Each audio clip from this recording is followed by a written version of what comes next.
right, heroes, welcome back to the Jewcurious show. It is our Fun Friday edition here on Friday that is fun, which means that I will be answering whatever questions you have about Judaism, Jewish traditions, specifically, especially if you have questions about this holiday of Sukkot, of which we are in the midst of this holiday. So if you have questions about Sukkot or want to let me know how your Sukkot celebrations in the first couple of festival days went, if you want to know what Shmini Atzeret is, possibly the least understood biblical holiday, we'll be talking about that today, and we are going to be doing that while playing video games. That's our jam here on Fun Friday, is we have a little fun, but we also learn some Torah together. So I'm delighted to do that with you. Really appreciate everybody who hangs out to learn with me.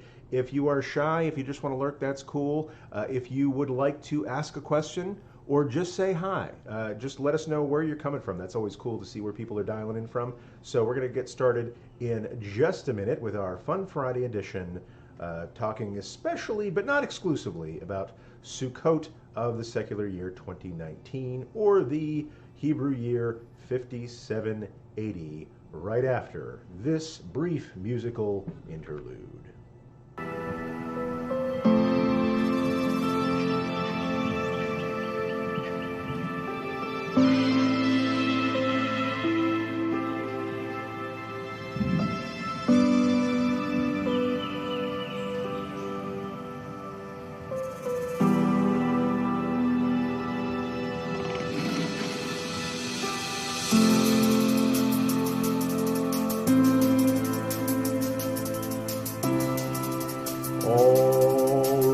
Then, heroes, it is I, your friendly neighborhood Rabbi John Carrier, and we are here back on the Jewcurious show. Thanks for joining us. Thanks for coming back if you've been here before. If you haven't been here before, this is a show where I answer whatever questions you have about Judaism, about the Jewish people, about the religion, about the philosophy, the history, the cuisine, the different traditions that we have. And so love to answer whatever questions you have. And you don't have to be Jewish.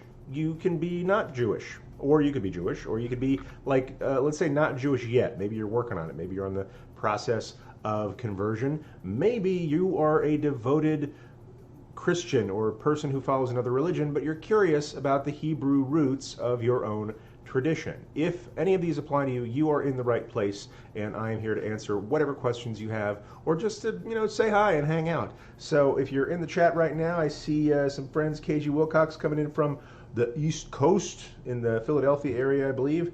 We got Christy B is here from San Bernardino. And so let me go on the multi-chat. Well, that's a thing we do now. First off, I'm going to turn down the tunes here. Turning down the tunes. Let's check out the multi-chat, see who's joining us from other places. Let's see. Christy is here. KG Wilcox is in the house. And we're going to go back. So I'm going to keep an eye on that screen while I keep an eye on this. I got like 2 screens open and all sorts of tabs and stuff like that. Let's see. I know KG Wilcox says, I know lots of people are rebuilding their Sukkot around here owing to the recent storms. I hear it's a nor'easter. It's such a hard storm it blew the away. So now it's not a northeaster, it's a nor'easter. And I saw all sorts of pictures posted on social media of Sukkot that were blown down or blown over. These are the little huts that we dwell in for this week.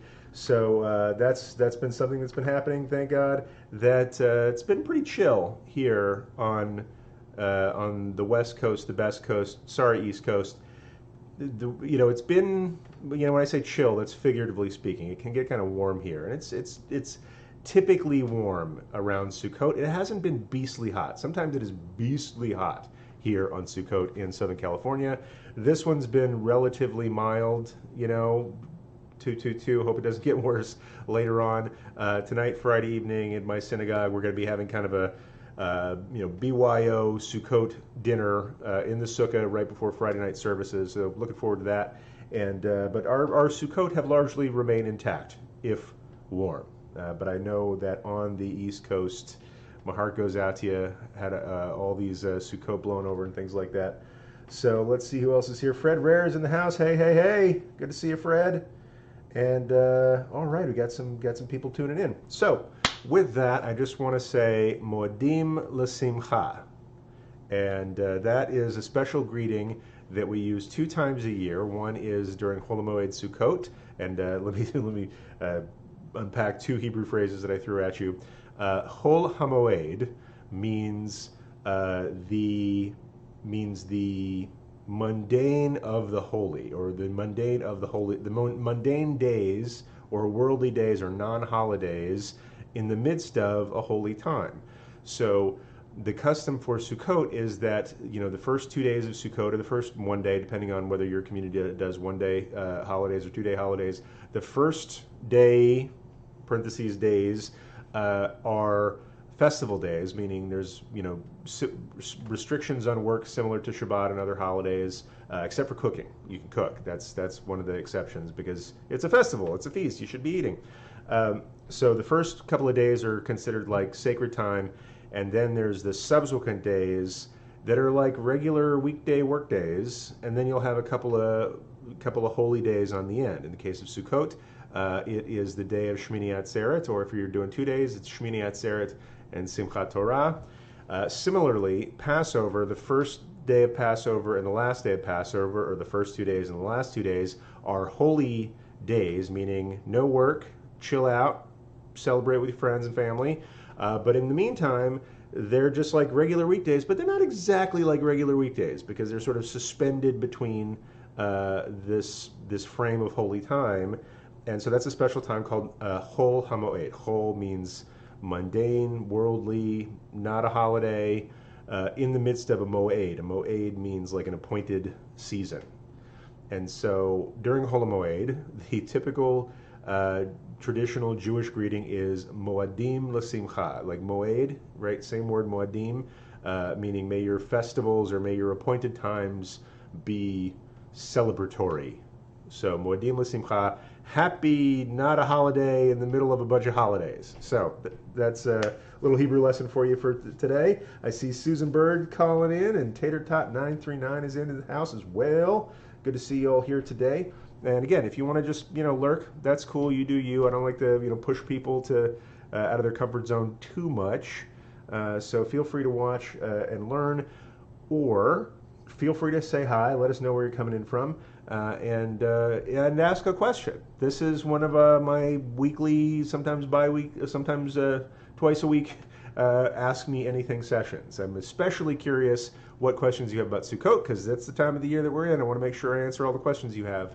So if you have questions about Sukkot, or if you want to tell me what your experience has been like celebrating Sukkot in your community, I got a good movie recommendation. Ushpizin is a really great movie about Sukkot. It's an Israeli movie. I don't want to spoil it for you, but look up Ushpizin, and if any of my regulars want to put a link to that in the chat, that'd be okay with me. So in any case, Moadim L'Simcha, I've been having a wonderful Sukkot. We've had a 2-day holiday in my community. We've made minyan both days, which is nice. Sometimes, like after Rosh Hashanah and Yom Kippur, this is like a typical thing in, let's say, American suburban Jewish communities anyway. People think that the high holidays are over, or the holiday season is over after Yom Kippur, because you got a big run up to Rosh Hashanah and Yom Kippur. Those are like the biggest attendance days of the year in the synagogue. And after Yom Kippur, like, cool, no more holidays till Hanukkah. But there's actually a really big deal holiday between Yom Kippur and Hanukkah, and that's Sukkot, which starts 5 days after Yom Kippur. And in fact, this was considered, let's say in Talmudic times, like about 1,500 years ago, this was the biggest holiday of the year. Like this was the one that everybody loved the most. And to this day, about a year ago on my podcast, I interviewed some rabbis, and 2 out of 3 rabbis agreed that Sukkot was the best holiday between Rosh Hashanah, Yom Kippur, and Sukkot. And in fact, in the Talmud, Sukkot is just referred to as Hechag, which means the holiday. So if you said the holiday, people knew you were talking about Sukkot, because everybody knew that was the best holiday. So in any case, happy to have everybody here. Speaker AJ is in the house. Hello, friends. Shabbat Shalom and Boker Tov. KG Wilcox shares Ushpizin on YouTube. They have the whole thing on YouTube. That's pretty great. It is in Hebrew. I have to warn you. Like if you're looking, if you're not a Hebrew speaker, buckle up for some excellent reading. Sometimes I love movies. I'm a big movie person. I'll watch a couple movies a night. And I love film. I love that medium of storytelling. And I love foreign movies. I love movies that are in another language that I'm used to, but sometimes I have to decide, am I ready to read for the next hour and a half? Or am I not ready to read for the next hour and a half? Because I like knowing what's going on. Now, 64 says, Sukkot is my favorite, not only for all people, but but no specific foods to make. That's true. It's a harvest festival. Whatever you're growing, whatever you pull out of the ground, you get to cook it. So that's a nice thing. Have a little bit of variety there. So let's see. KG says, I watched some work, so no day off needed. All right. What do we have here going on in the house? Okay, I'm going to go back to the multi-chat to make sure I'm not missing anybody who has joined us on YouTube. I figured out how to multicast.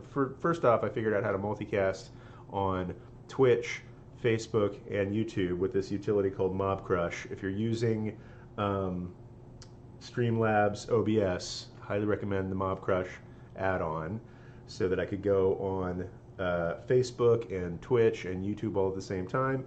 And it has a handy feature that I discovered later that I could actually see chat from Facebook, YouTube, and Twitch all at the same time. So, got to keep an eye on that. Let's see what else is going on. I got, looks like Emily Koala's in the house from Facebook. Does anyone have any resources for building your first sukkah? That's a great question. I wish I did. I just kind of picked it up from observing friends and observing the community. A few years ago, I moved into a house that had a backyard, and somebody donated their sukkah kit to me because they just remodeled and didn't have room in their yard for it anymore. So I had a kit. You can get kits, and it was really handy. You just hook all the pipes together. It has a tarp made to order, and went to Lowe's and got some. To hold the schach on top, I went to Lowe's and I got some bamboo mats. Like this, the roof of your sukkah should be made out of natural material. So I got some, not bamboo mats necessarily, because I was looking for bamboo mats. What I found was large bamboo blinds, right? Those large, just blinds you would hang on your window. And I just took off the metal hardware and the plastic pieces and the strings that hold them. So it was just a long bound mat of bamboo, and threw those over the top of my sukkah, put some more natural looking schach on top, and I was good to go. So that's my pro tip. If you're having a hard time finding stuff to cover the top of your sukkah, just needs to be natural material, like plant-based, not natural material like leather or something like that, but natural plant-based material that is no longer alive, right? It can't be attached to the ground. And have like what I would call a comb-over sukkah. Like I used to have an English ivy growing in my yard when I lived in Texas, and I guess you could put a sukkah up against an ivy wall and pull the ivy and do kind of a comb-over on the top of your sukkah. But that's not cool. You have to have it. It has to be no longer connected and growing material. But bamboo mats are terribly handy, and if you can't find bamboo mats where you are, go to Lowe's or some other big hardware chain or your local hardware store and look for those bamboo blinds. Strip off the hardware and the drawstrings and all that stuff, and bada bing, you got some schach. And schach is the stuff that goes on top of a sukkah. So those are my pro tips.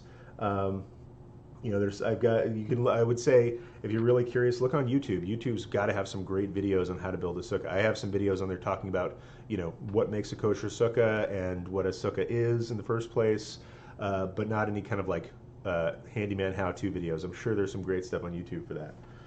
So now 64 says, check out the sukkah projects, lots of options. Yeah, the sukkah project, or I don't know if we're thinking of the same thing, but many years ago there was a Jewish organization that sort of commissioned architects and artists and people like that to come up with sort of their creative vision for what a sukkah could be. And what they did was they sat down with these artists and architects.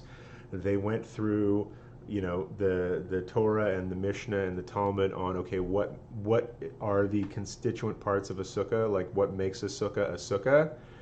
And had these amazing different artists' representations of, okay, I played by the rules, but it might not look exactly like the sukkahs that you've seen before. So very cool place to start.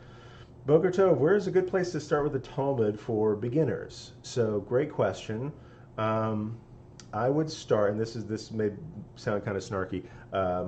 I would start. any Facebook on here right now? Let's see. I would well, first off, if you're going to start with the Talmud, I would start with the Mishnah. And if you're already into the Mishnah, that's cool. And then the next we'll go someplace next. But if you're interested in the Talmud, like rabbinic literature per se, I would start with the Mishnah because it's a little bit more concise. It's fewer tangents. It's in Hebrew and with some great English translations. So before you get into the Talmud, I would highly recommend studying the Mishnah.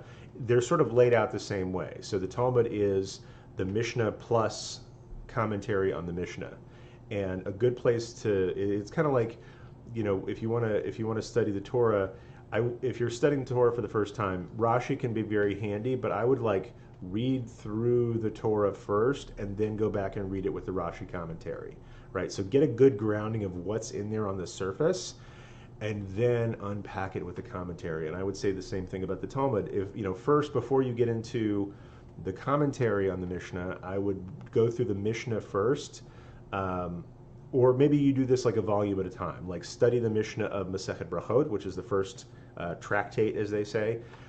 Read through that.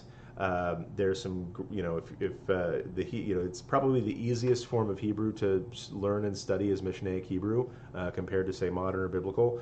It's a simpler form of Hebrew. And so I would, and if you're still working on your Hebrew, there's some great English translations out there, and also some great editions of the Mishnah with the vowels and punctuations included, like the Blackman Mishnah, if you can find that, Blackman. That's a particular edition of Mishnah with English translation and good commentary, good English commentary on the Mishnah itself. But not the Gemara level of commentary. So I would pick a thing. I think a really good place to start is in the beginning, is with Masechet Brachot. So Brachot, and that's the first Mishnah that I learned when I was first interested in becoming a rabbi, and I had no idea what that meant. Like, I knew what my rabbi did. Like, he gave funny speeches and sang songs and stuff, and that's what I thought rabbis did, and would be there for people in times of need, like he was for me. But what I didn't know is how much I needed to study the Mishnah and the Talmud, and so I sat down with his assistant rabbi, and we went through the Mishnah of Masechet Brachot, like reading through just the Mishnah, this more simple, older layer of it, and only then was I think, really had the tools to get into the Talmud. So where I would start with a Mishnah of Masechet Brachot. There is a particular edition called the Kehati, like with a K, like Kehati, the Kehati Mishnah, because he writes great explanations of the concepts in there. If you can find it with an English translation, you could probably find it on Amazon these days, maybe.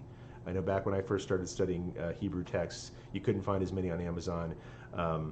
There's also a great resource, if somebody wants to find this link for me, called Sephorum Center. That's my go-to place for ordering Jewish holy books online, stuff I can't find on Amazon, is a website called Sephorum Center, SEFORIM center.com. And you could probably find a Kehati Mishnah with an English translation. So read through all of Masechet Brachot in the Mishnah, try to get a good handle on what's going on, and then get Masechet Brachot in the Talmud. And there are a few different editions of this. I haven't studied out of this one, but based on other people who've studied out of it, look for the Koren edition. As if you're looking for an English translation, I would go for the most contemporary one, which is the Koren, Koren, is the publishing company. Over the last few years, they've been coming out with a new English translation of the Talmud with Rabbi Adin Steinsaltz's commentary on it, plus the Rashi, plus all that stuff with a good English translation. So, Kehati Mishnah, Masechet Brachot, and then get Masechet Brachot in the Koren edition.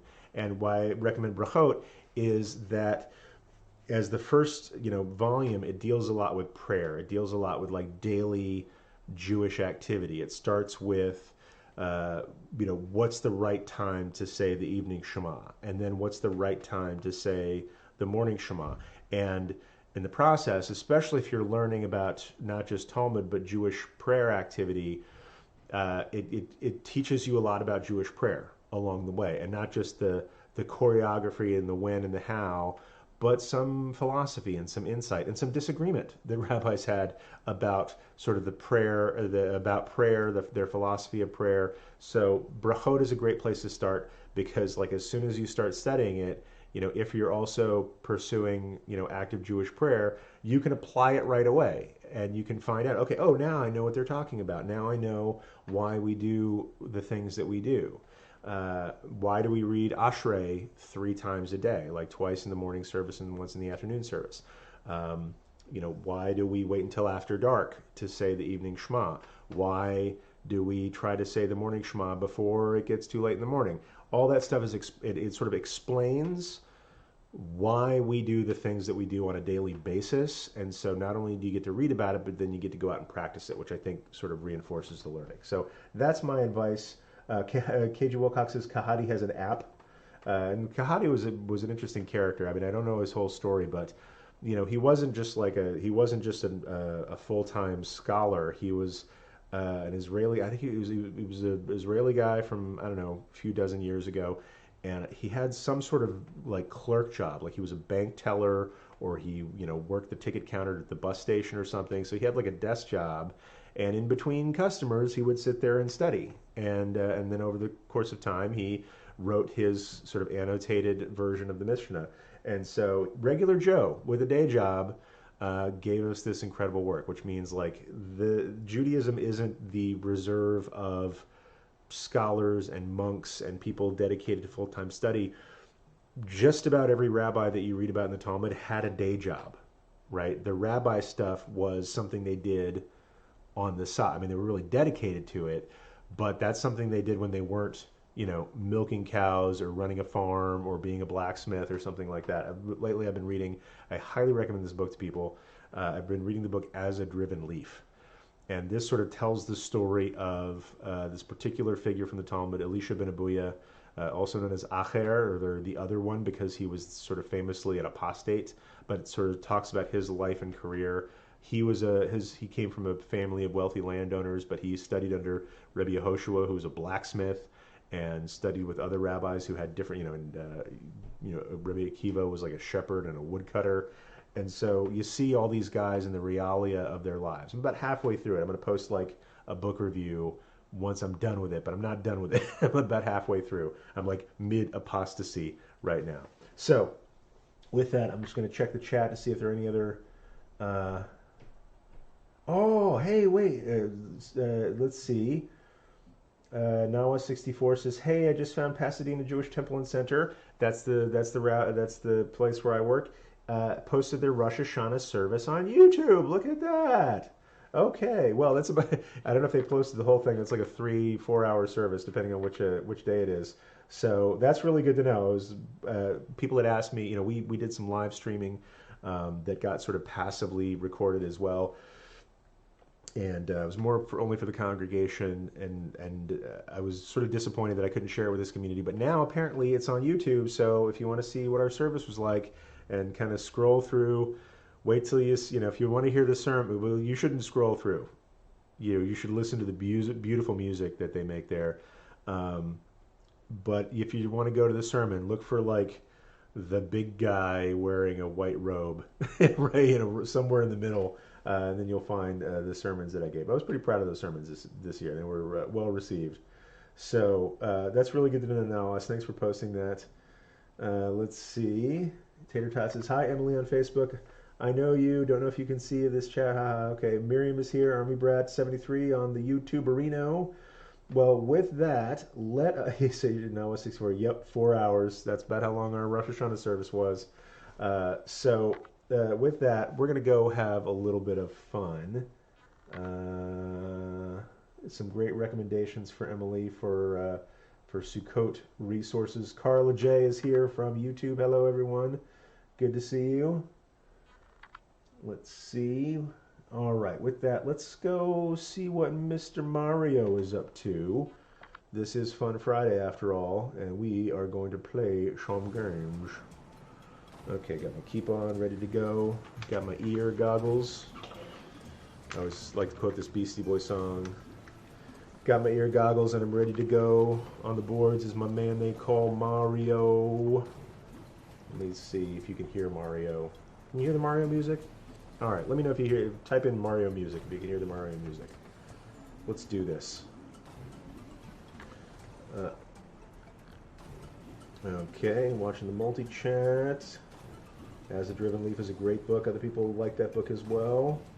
I'm enjoying it. It's a little bit formal. I'll say they've got some. Yeah, they take all the things that I guess don't want to brag or something. Like I know these things by their Hebrew names, like Mariv, and they say the rabbis went to Vespers services, which is like sort of a Christian name for an evening service. I don't know what the word Vespers means, but it has a lot of sort of formal sounding translations of Jewish concepts. All right, so we are good to go there. I'm going to turn back on the multi-chat and let's play some Mario. Okay, so I've got a bird on my nose. And when last we left Mario, he was trying to get a multi-moon, make his way up this nonsense.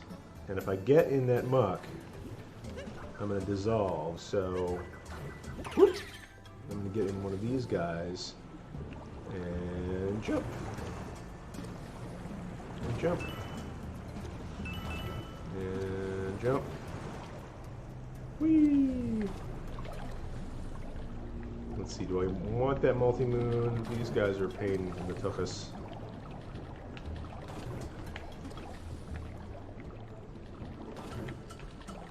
Oh, missed it.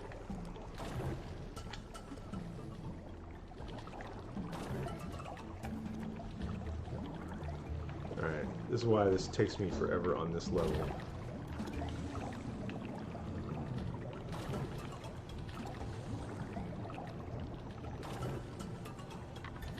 Ugh. Cannot catch a break with that one.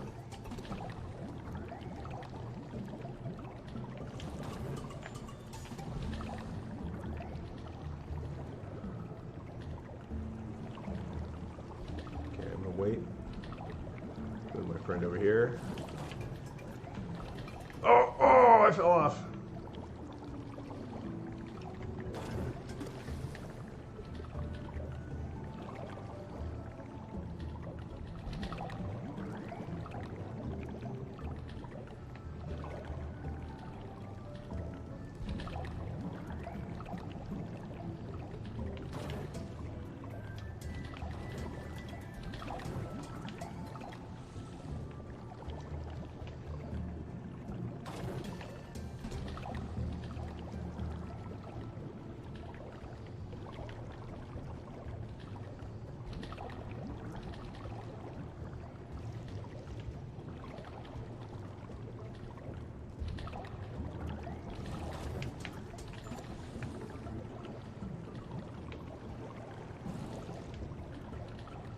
Alright, I'm going to try to get out of that tall one.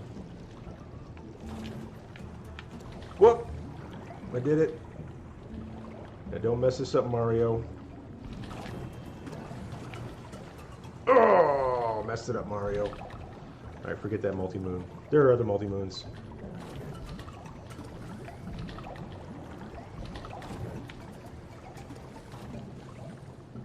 Okay, there's just something about this area.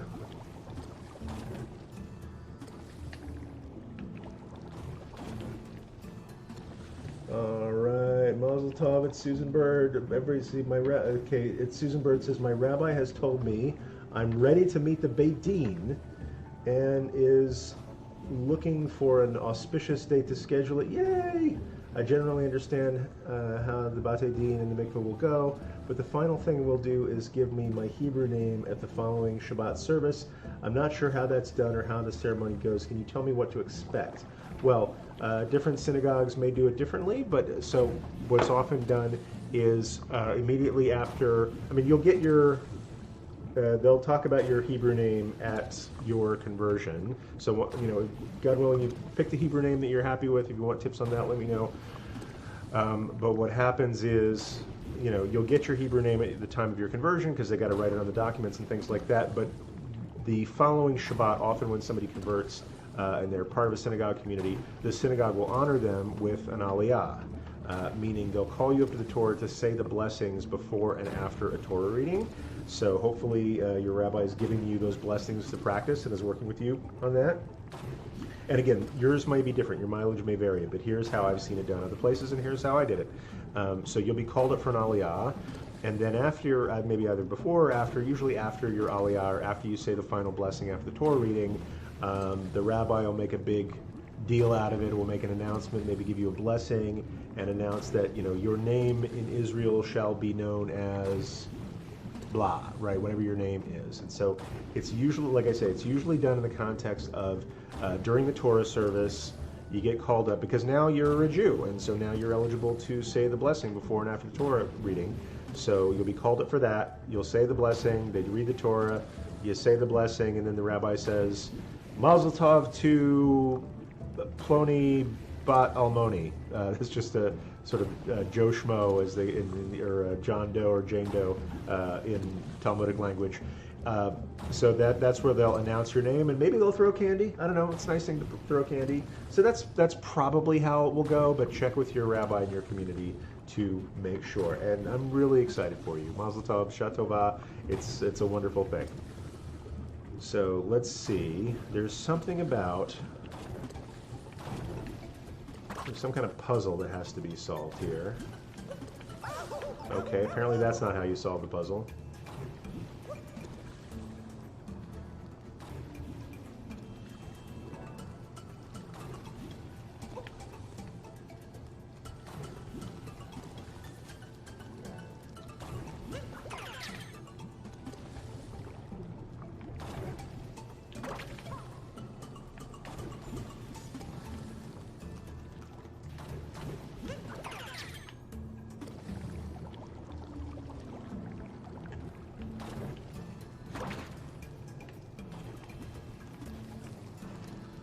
Something to do with lighting these torches.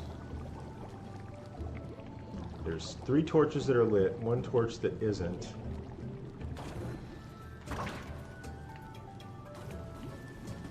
Do I have to get one of these guys?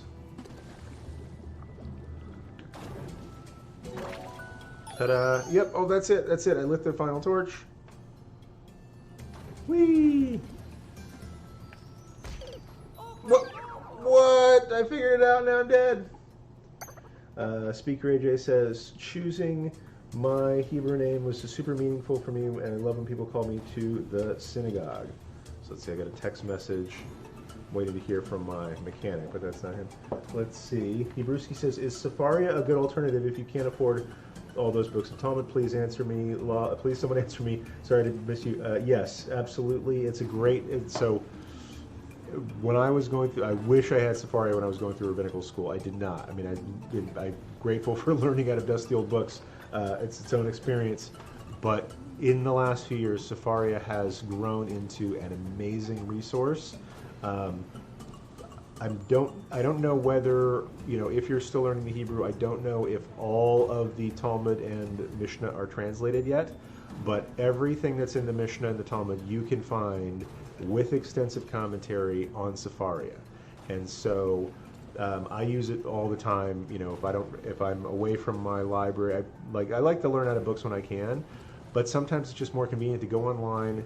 I find a reference that I want to look up, I just type it in, Masechet, I just type in Brachot 35b or whatever. If I say, oh, there's a funny story on Brachot 35b, so I'll type in Brachot 35b, and boom, takes me right there.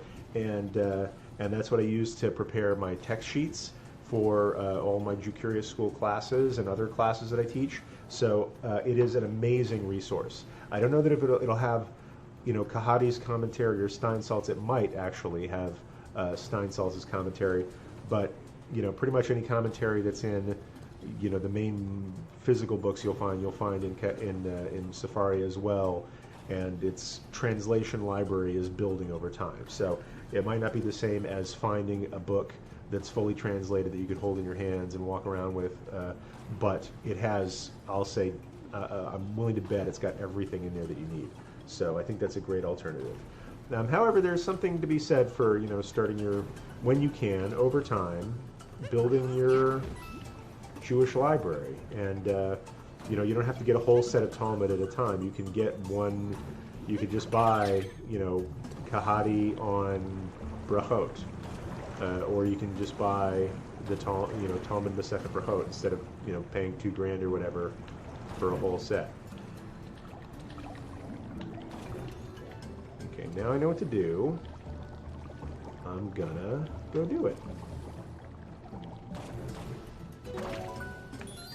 Da-da-da-da, and not get burned. Ba-da-ba, ba-da-ba-da, ba-ba-ba-ba. Hey, Triggers and Divs in the house, and asked a question. A friend asked me if Jews in Israel still paint their doorposts with lamb's blood during Passover. I told her that since there isn't a temple to sacrifice, since there isn't a temple, sacrifices aren't done. Was I correct? You are. We do not do just about anything with animal blood these days. In fact, we try to avoid it at all costs.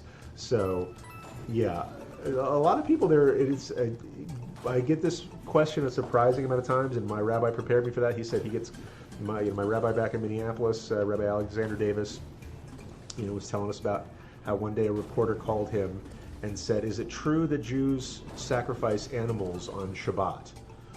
And if you had just read the Torah, let's rephrase that, if you had just read the Old Testament, or even the Torah, and it says, this is what you're going to do every single Shabbat, this many bulls lose their life, then you might think that, hey, that's the Jews' book, that's what they must do. And my rabbi was just kind of pulling her leg and said, yes, you should come on Shabbat. The smells are amazing. And then he politely, corrected her and said, no, we don't actually do that anymore. We haven't for about 2,000 years now, for exactly the reason that Trig mentioned.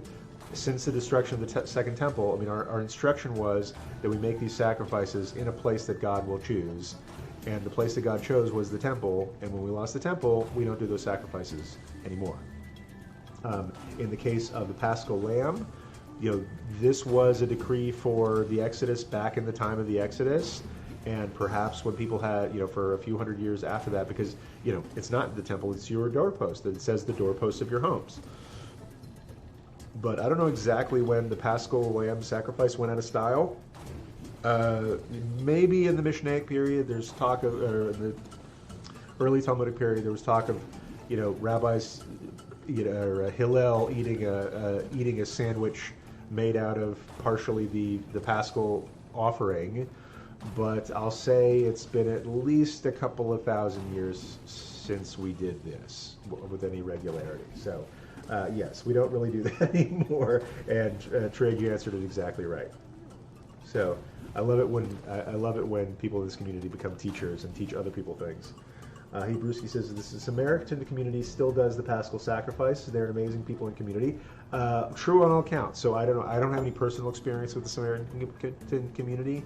One of my colleagues and contemporaries in rabbinical school, when he was studying in Israel, went over to visit the Samaritan community during Passover, and yes, they still do that. But when we talk about Jews, when people say Jew, and or somebody in the Jewish community these days, by and large rabbinic Jews, we don't do that anymore, and haven't for a couple thousand years. Let's see. Christy B says, does anyone know how to get the Hebrew keyboard on a Samsung, or where to find the answer? Often, I don't have a Samsung. If you're talking about your phone, I use an iPhone, and it's in the settings, and you can find somewhere in the keyboard. I would just Google Hebrew keyboard Samsung phone, and it'll walk you through exactly how to do that. It's usually in the settings of the keyboard, and if you need other alphabets, it's just a feature that you turn on, and it makes that available for you. Okay, now I got a bird on my nose, which means I got to move.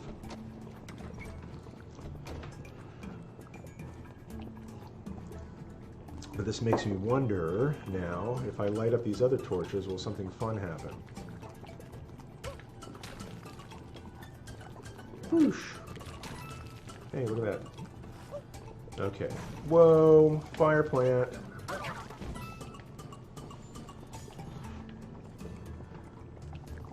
Let's see. Hebrews says Pesach is always widely frequented by reporters in the Samaritan community. Also, there's a small Jewish fringe group that practices the Paschal sacrifices closely, as close to the Holy of Holies as halakhically permissible. Yeah, there's all kinds of different Jewish groups.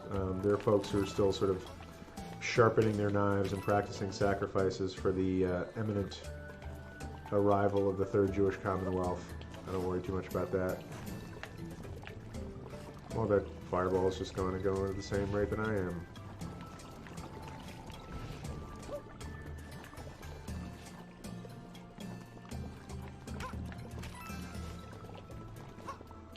I don't know where I'm going with this. Oh, but there's a cannon, so maybe that'll get me closer. Let's see, Emily Kowal says, for Samsung phones, you can download the Google keyboard, which has the Hebrew alphabet.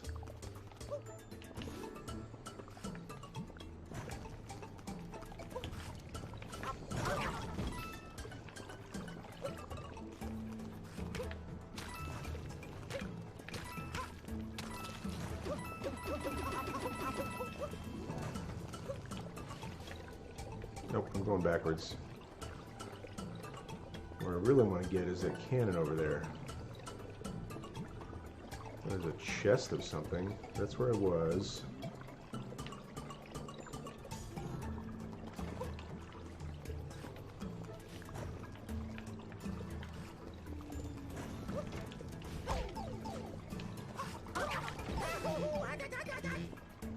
Okay. Enough fooling around. I'm just going to wait here while I'm apparently severely burned.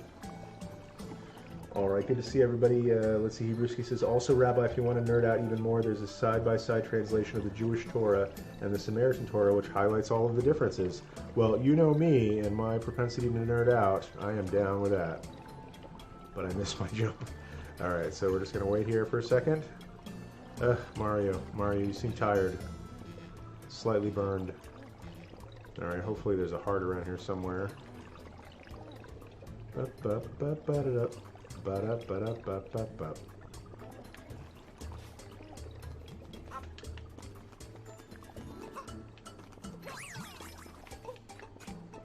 Careful on those flipping platforms above. I don't know if he's swearing at me right now. Those flipping platforms, man.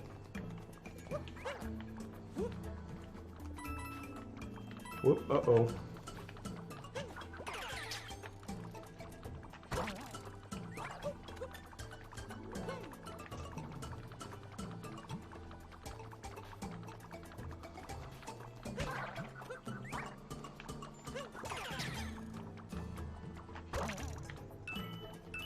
Alright, got some tomato money. Rolling in the tomatoes.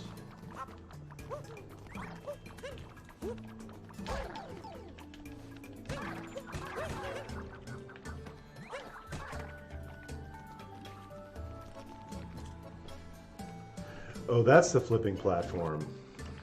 I thought he was being crass. Whoop.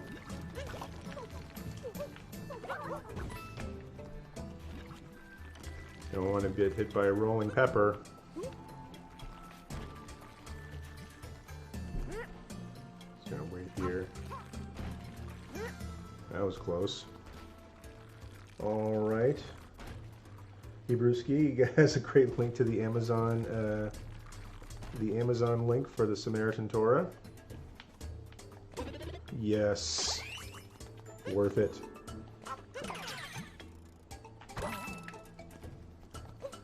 I hope there's something at the end of this long climb. Oh, I hate this part. Which implies the existence of a part.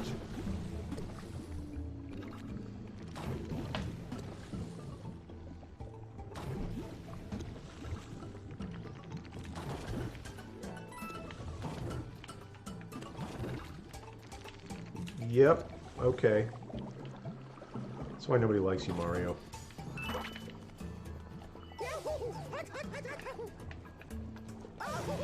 Okay, now I'm just being dumb.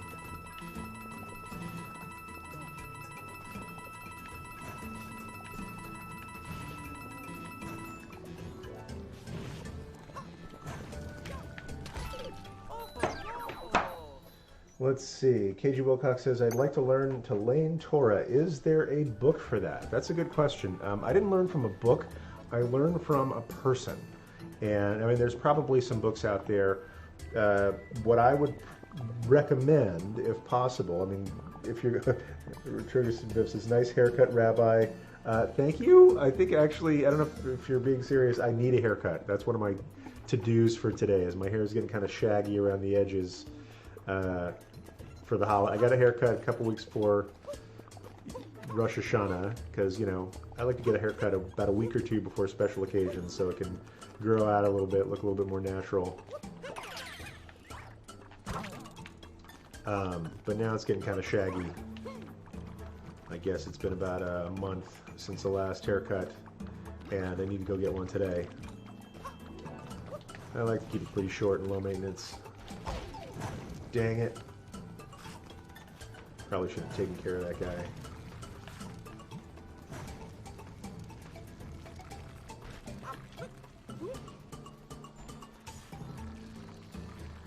Hofter, which is another tune. My poor cantor only taught us the Torah tune. Now I know there are variations for the high holidays too. Yeah, I wouldn't worry too much about the high holiday variations for now. If you want to learn how to lane Torah, my advice is to find somebody in your community who knows how to do it and ask them to teach you. And, you know, for, I'll say, several years of reading Torah, I mostly did it from memorizing tapes. Or back when it was cassette tapes, y'all. It was only later when I started learning, my Hebrew got better and I got hip to the musical notation. And really, it was only when I took a job at a synagogue where I had to read Torah on a pretty regular basis that I had kind of a crash course in learning how to lane a lot of Torah. And that's what gave me my chops. Okay. Yeah. Let's see, we all got CDs for our joint bat mitzvah. I mean, I think the best... Oh, Trig says, yes, it looks short today, so I was serious. Yeah, it's short, you know, sometimes people say, hey, did you get a haircut? I'll be like, no, I washed it. So, yeah, it's pretty short, but I like it. It's getting a little bit fringy around the corners. So, I'm gonna go do that later on today. But looking at my phone, my car is in the shop. You know, I'm well past due for all these things. I've been kind of kicking off till after the holidays, and people have been very generous with me and saying, okay, Rabbi, I need some help with something, but we'll wait till after the holidays. I'm like, okay, that's okay with me. We'll wait till after the holidays. And so I have this long list of things out there, which I didn't actually write down. It's sort of an ethereal list of all the things that I punted until after the holidays. And now I'm starting to have to tackle that list, even though the holidays aren't fully over, but Yom Kippur is. That's the most intensive time. And so now I've got to get to do all the things that I've punted until after the holidays, especially now it's about to be Shabbat, and then Shmini Atzeret and Simchat Torah. Next Wednesday is going to be a grind, y'all. But so those are all the things, including basic routine maintenance on my car. I got to drop my car off at my favorite mechanic. I don't know if anybody has this good fortune, but if you have a mechanic that you trust within walking distance of your home, you are truly blessed. And I know this because I'm truly blessed to have an amazing mechanic who I trust with my children. That's how much I trust this mechanic. He's never offered, you know, to watch my kids, but then I probably wouldn't inflict that upon him. But I've got this amazing mechanic. I dropped my car off today just to change the oil, but you know, the tire pressure light's been coming on. The brakes sound a little bit grindy. So the one of the headlights goes in and out. We're going to see what the bill looks like at the end of it. So I've got to get my car fixed. I've got to get my hair cut, also within walking distance. Dope life, not to brag. So KG says, have you considered getting a home trimmer set? I have a home trimmer set. I think I let my wife cut my hair one time. There's just this really nice gentleman who cuts hair that I've been going to for a few years now. When I first came to Burbank, the congregation I was working in, and made friends with a guy named Jerry. Jerry is 97 years old. When I first met Jerry, he was like merely 92. and full head of white hair, like full head of hair. And I thought, okay, whoever's cutting Jerry's hair gets my business for life. You gotta, and I know this isn't scientific, but if if Jerry's got a full head of hair at age 92, that's where I'm getting my hair cut. It's only about $20, which is pretty reasonable for an LA haircut. Yeah, I was trying to get up on that dude. So Trigger says, happy haircut day. Thank you. I hope I get it done. I might not. We'll see how Mario goes. Let's see what else is going on. Anybody know any good Jewish song leader guitar teachers in the LA area? Guitar teachers, I don't know. I know of a lot of good song leaders. I don't know if they teach guitar. I would just Google it. I would say, Jewish guitar teacher, and you'd probably find a lot of people. There are multiple seminaries. East Coast tends to be generally more amenable to music. And it's, we're entertainment capital of the world here. Take that, Vegas. But I think you should be able to find someone. Might ask around Hebrew Union College, and especially there's a lot of people play guitar over there. American Jewish University, I know, always had a lot of people who are playing guitar. Probably your best bet is finding like a rabbinical student or a cantorial student who has student needs, and so gets odd student jobs, or student odd jobs, I should say. I think I've been going about this the wrong way.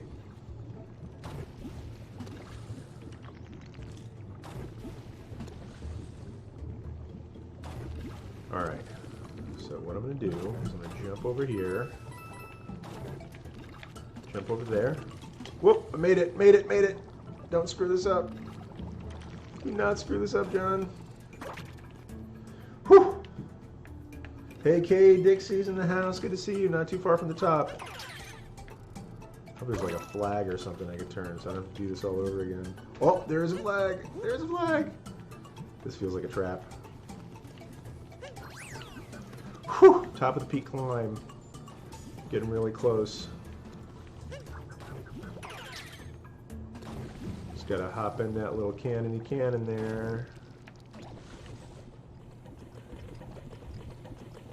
Something tells me there's about to be a whole lot of bird vomit.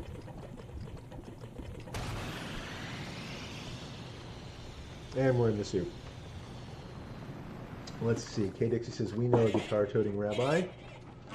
Yeah, there's a lot of rabbis play guitar. I don't, okay, so this is a boss battle. I'm floating around.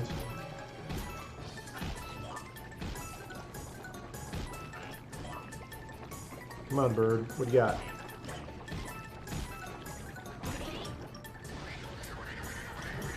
Ah, I'm swimming up the bird vomit.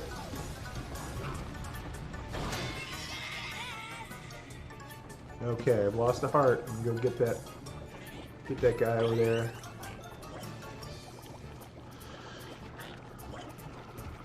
Okay, just trying to avoid loose vegetables.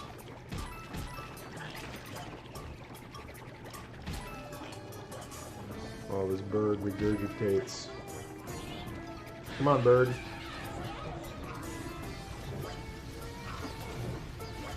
There's a lady who's sure all that glitters is gold, and she's climbing the stairway of bird vomit.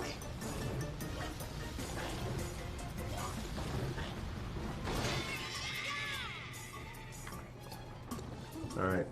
I have to, so I'll say if people are a little grossed out right now, almost none of the other levels involve this much vomit. In fact, I can't think of a single other level that requires climbing a stream of bird sick. Come on, what do you got, bird? Chuck it up. There we go. Oh, this is the hard one. You got it. It's like a...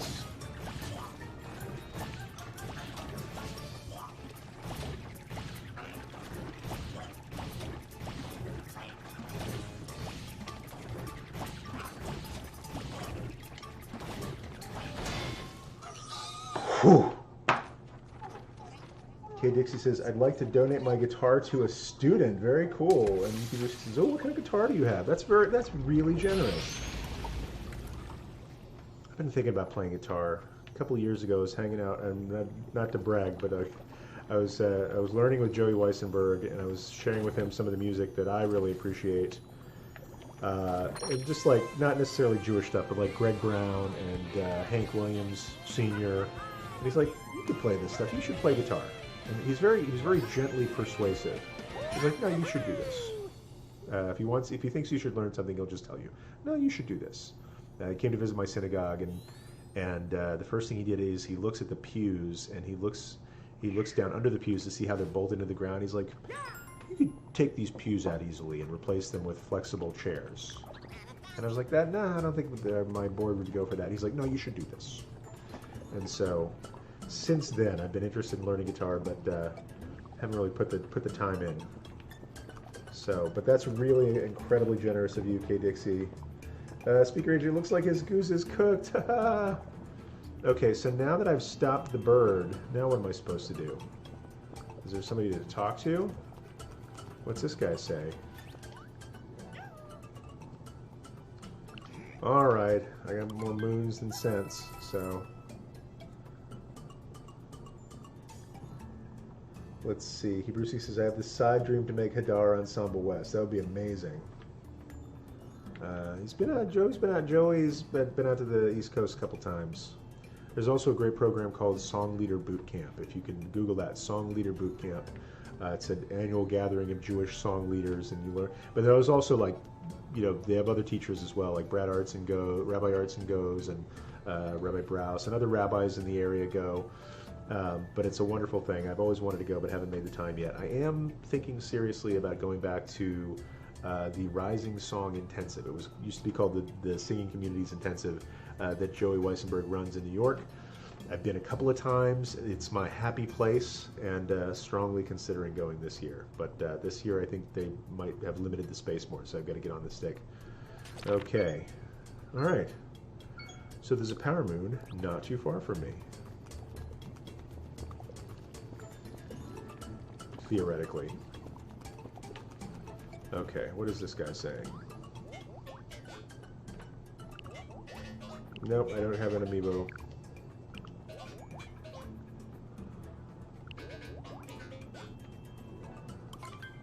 Tap an amiibo. Oh, I don't. That looks like a thing I don't have. Okay. Let's see. Hebrews, he says, are you in the LA area? I do have a guitar, but it's a small kid-sized guitar. Yeah, his book, Building Singing Communities, is great. I'll also recommend his more recent book. I read Building Singing Communities right as I was graduating rabbinical school. Changed my life. Changed my world. Changed how I rabbi the way I rabbi. One thing I really love about the Pasadena Temple is that they get that. Like, they really get what Joe's trying to do, how you can use singing to bring community together. And I've always been a big fan of that, and the people in Pasadena are really keen on using music for that purpose, and so that's why it's such a joy for me to work there. But I also recommend... whoop! Hey! Getting kind of fancy there, buddy. Maybe I'll throw some fire for a little while. How about that?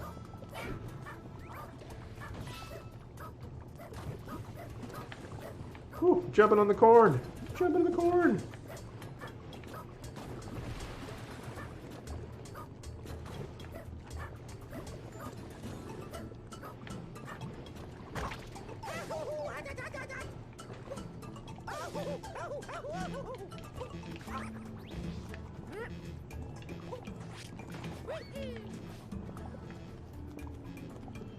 Okay, I came over here for nothing.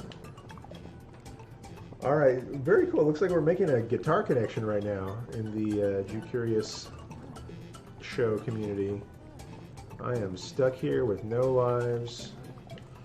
Sometimes, boop. Sometimes you just got to start at the beginning.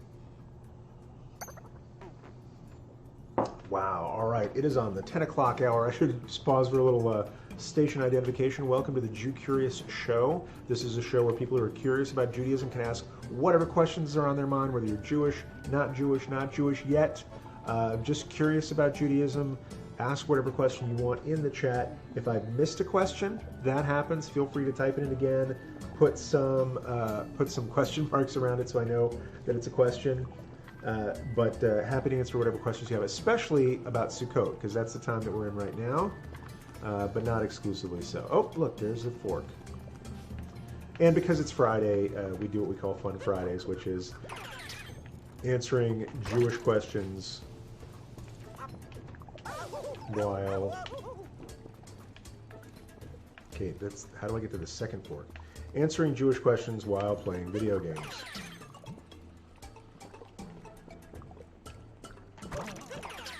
Oop, did it. Alright, I think I said there's a power moon around here somewhere. So it's on my map.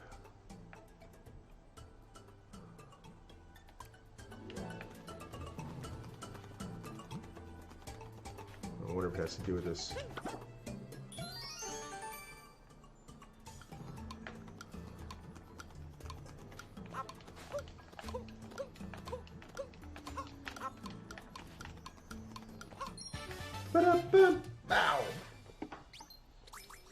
Alright, looks like we've just had our first guitar exchange on the Jewcurious community. Let me know how that goes for you, K. Dixie and Hebrewski.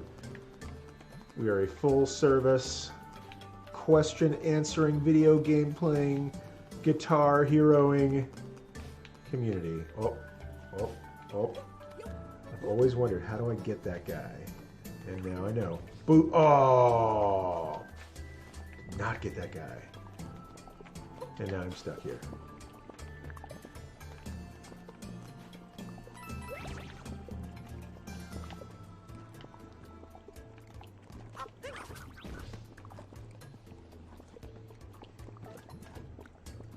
Rabbi, when did you decide to become... Oh, so Tater Tot, I think you... Oh, yeah, I think you asked this before. Rabbi, Tater Tot 939 says, Rabbi, when did you decide to become a rabbi? I know that may be kind of a big question, but I'm curious. So it is a big question. I've answered it probably on YouTube before. But it's okay. It's a fair question. It's probably the most... One of the top like 6 or 7 most important decisions I've ever made, aside from, decided to get married a couple of different times, becoming Jewish, having some great kids, then like being a rabbi is beyond all that. There's like right below that. It was, so I've been a rabbi for 5 years, was in school 5 years before that. It was about a year before, maybe a year and a half before I went to rabbinical school that I decided it's something I wanted to do. And I would have been about 32, 33, something like that. So about 11, 12 years ago, I was trying to figure out what I wanted to be. When I grew up the second time, I was in my early 30s. I started off as kind of a financial analyst, computer programmer guy, and I just don't know how to get out of here, besides perishing. Kind of got my tail in a crack here.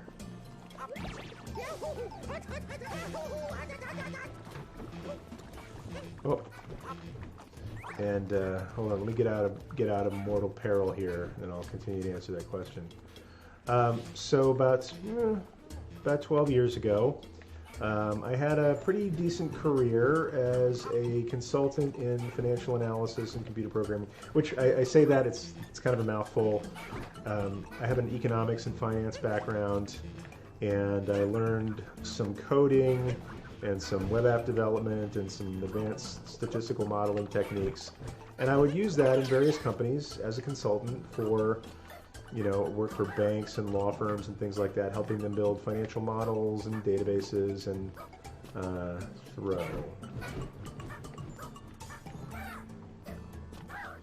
And, it was lucrative. I had 2 kids in private day school, but it wasn't fulfilling for me. It just wasn't checking all the boxes, and I was wondering, there's got to be something more to life than just making a living.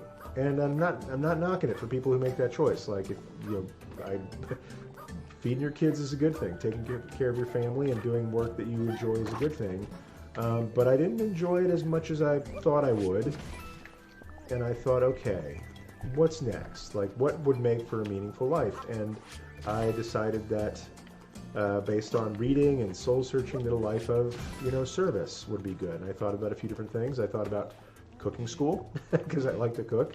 But I thought, okay, if I'm looking for something more service-oriented, I considered the military as a 32, 33-year-old guy. My spouse talked me out of it. She actually enlisted my rabbi to help talk me out of it. So my rabbi knew that I was looking for something. And it was sort of a two-pronged thing.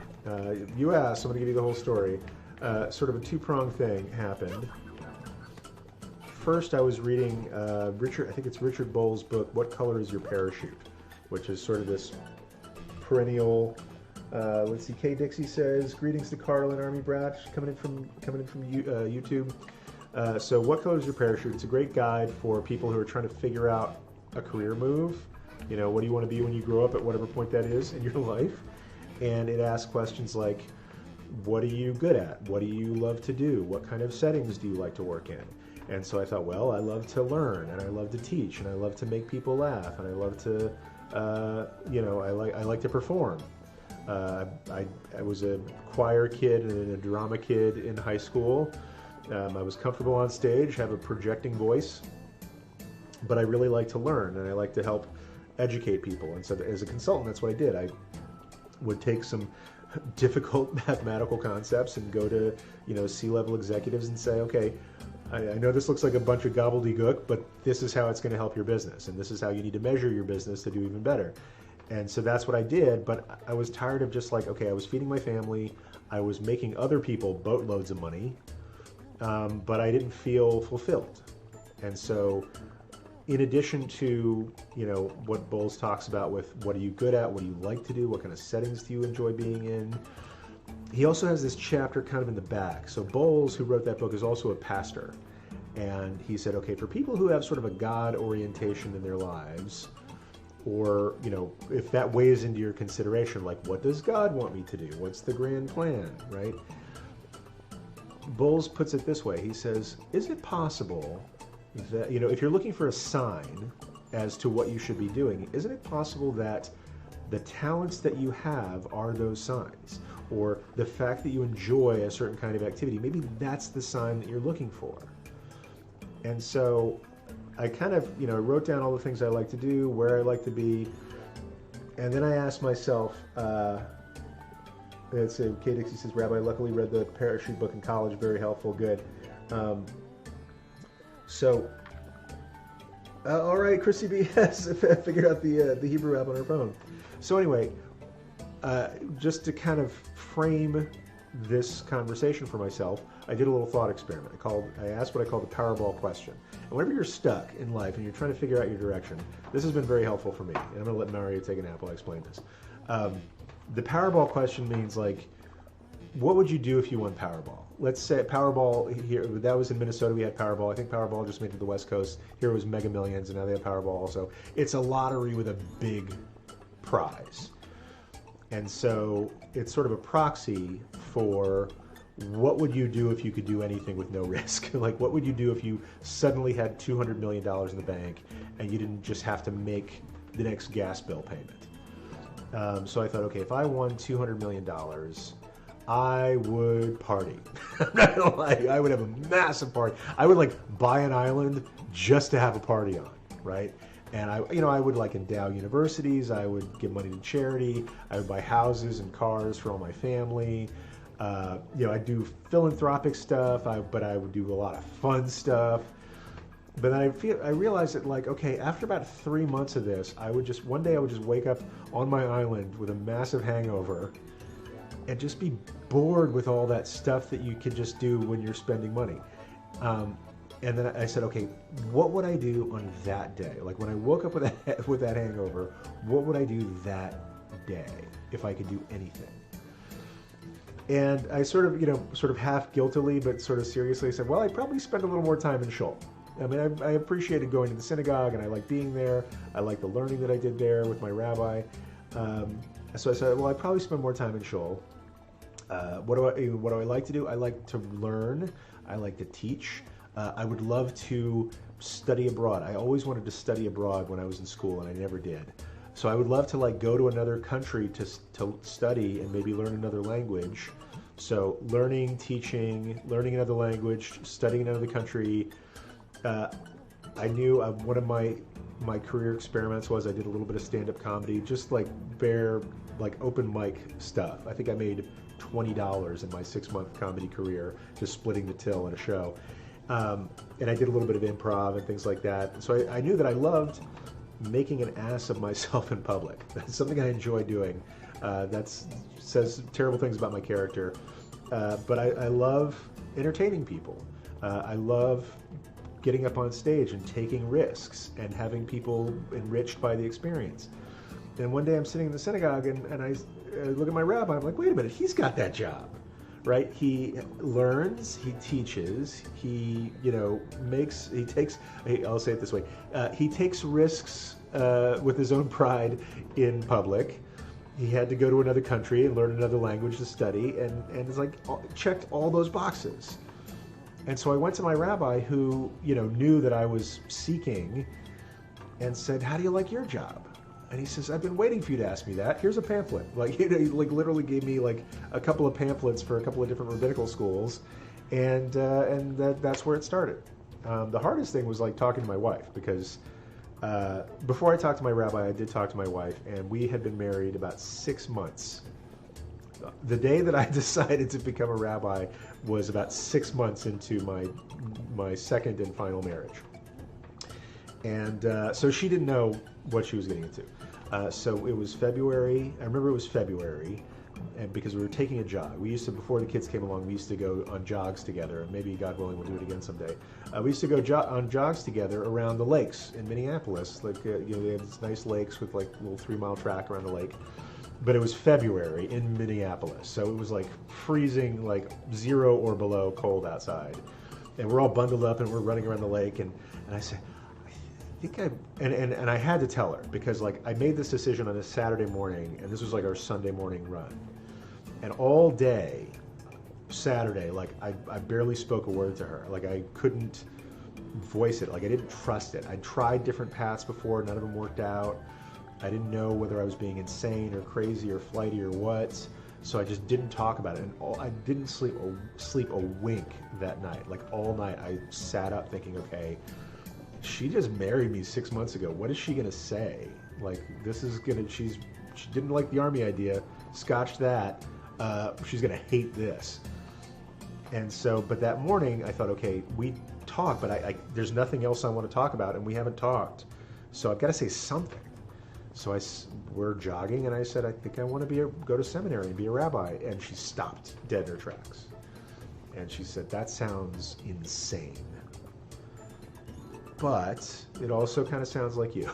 So I don't know what she thinks of me, but like she said, that also sounds like you, and it sounds like something you'd be very good at. So if you're going to do it, though, no half-assing it. You got to go full-assed. You got to go completely. And I'm talking about donkeys here for the families who are watching.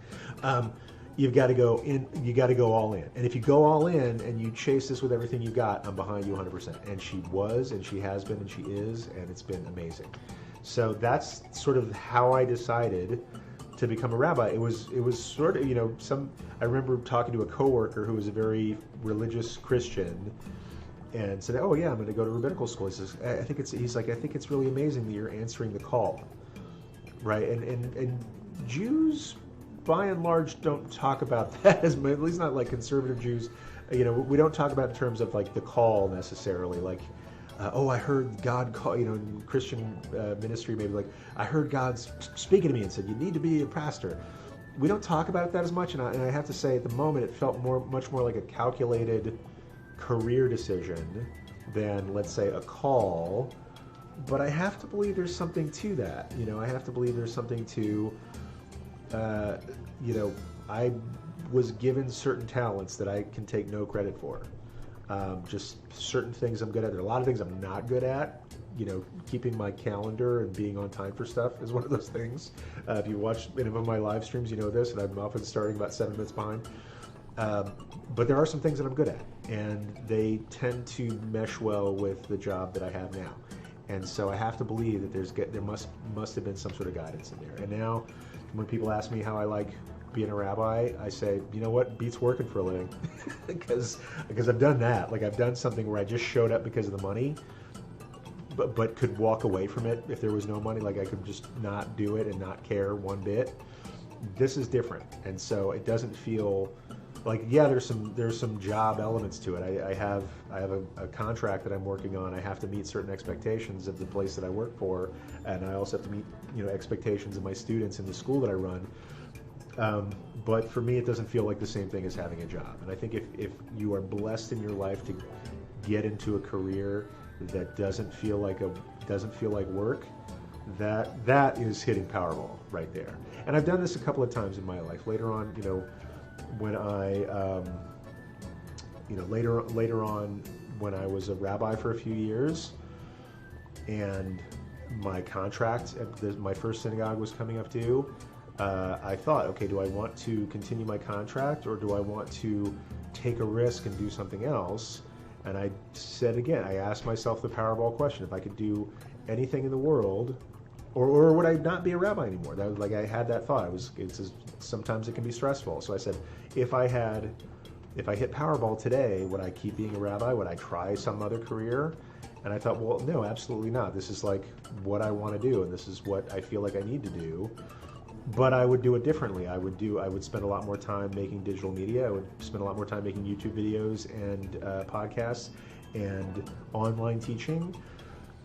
And that's what I've been doing for about the last year now, and in addition to working in the synagogue. So now it's like every time I'm at a critical juncture in my life where I don't know what the right move is, I ask myself, what would I do if I hit Powerball?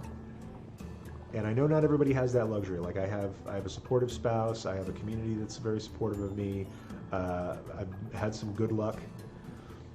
But when you make decisions based on the long term, what's going to make you fulfilled versus just breaking even, it's usually worked out well for me. And there's been some hiccups here and there.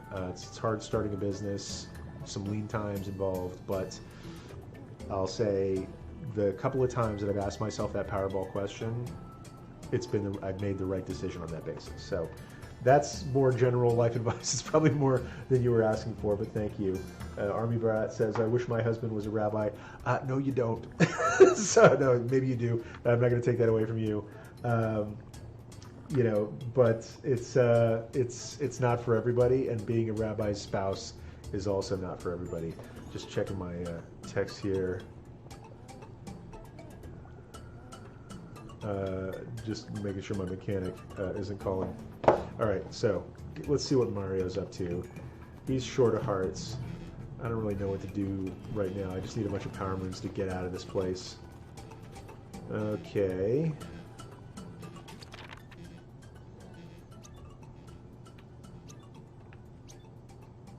Path to Meat Plateau. There's the Meat Plateau. I wonder if there's anything on the Meat Plateau right now. Let's warp there and find out. Brewski says, I've just started this journey. It's exciting and stressful, but I'm lucky to have such a supportive community. Really glad. Rabbi, thanks for sharing your malo, it says. Thank you. Well, no, thank you for listening. I appreciate that. You know what? Nice thing about a 3-box is there's usually a heart in there somewhere. And I could use one right about... Oh, no hearts. You heartless Meat Plateau. Let me warp someplace else.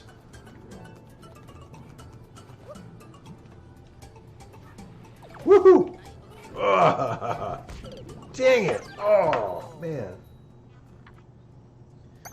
T-Fox RPG is talking about some stuff here. Let's see. First, I just want to hit Nawa64. Okay, Rabbi, after the holidays, can we look into those Jewcurious show T-shirts? All right. Yeah, we've talked about it. That's one other thing I punted till after the holidays is Jewcurious show T-shirts. T-Fox was talking about, I plan on trying to fight again to get into linguistics school in a bit because, yeah, I'm really excited about that, to buy that stuff, and I got to try to actually start my Gior because I couldn't afford to start this year.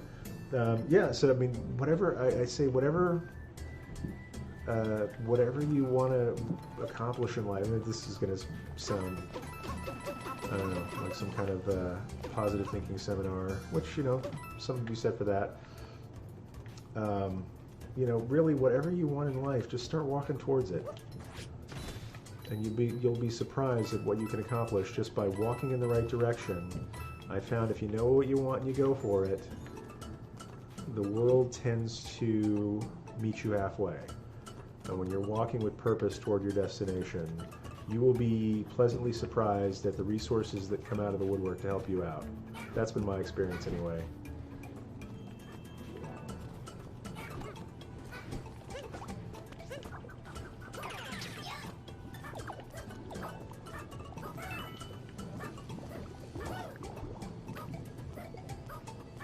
Okay, got some rolling tomatoes over here.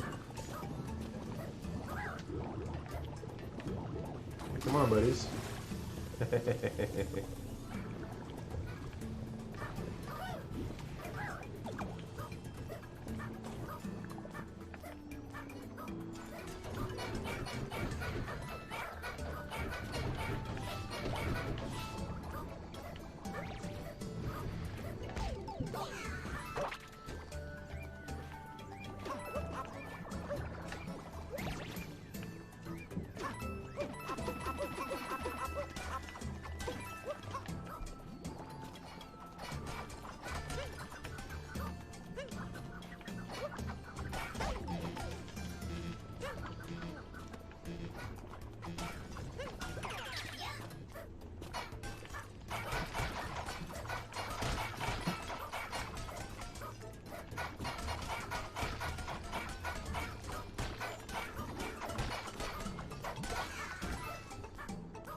Oh, hold on, that might be my mechanic. Just gonna pause here. Yellow. Hey, how are you?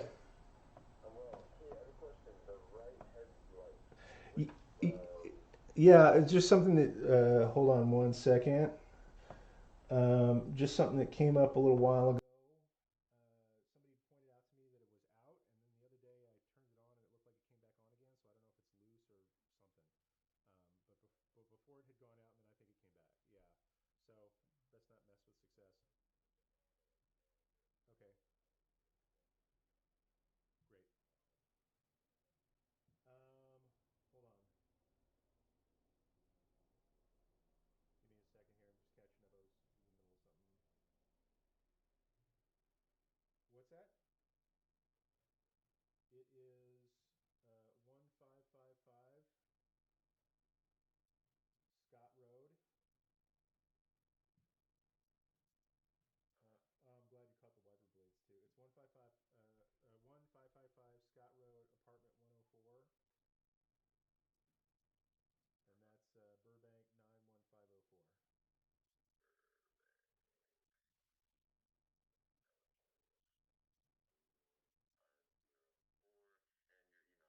The email address is jcarrier, just Jcarrier at Gmail.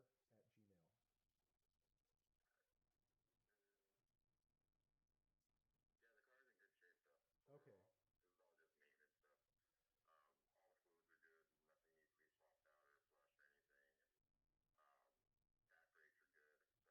Okay. How are the tires?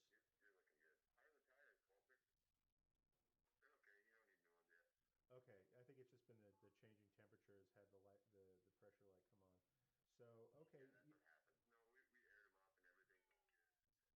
All right. Cool. So I guess send me a breakdown of the cost, and then I'll call you back.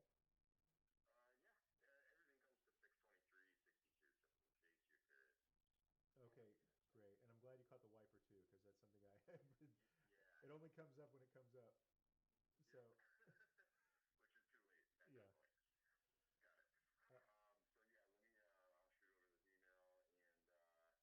Uh, okay, I'll text you back in about half an hour. Is there any chance it could be like when would it be able to be done?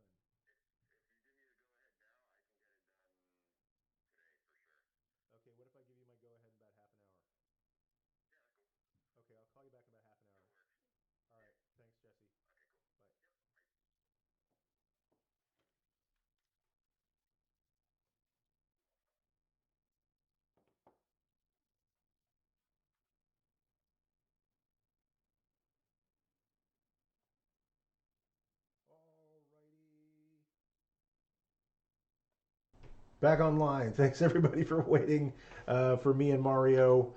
Sorry about that. I just had to talk to my mechanic Jesse.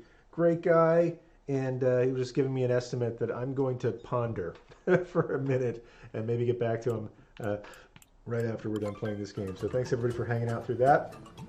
Let me go back into the multi-chat here. So how great we have such, oh, that's really nice. No, it's how great we have such an inspirational rabbi.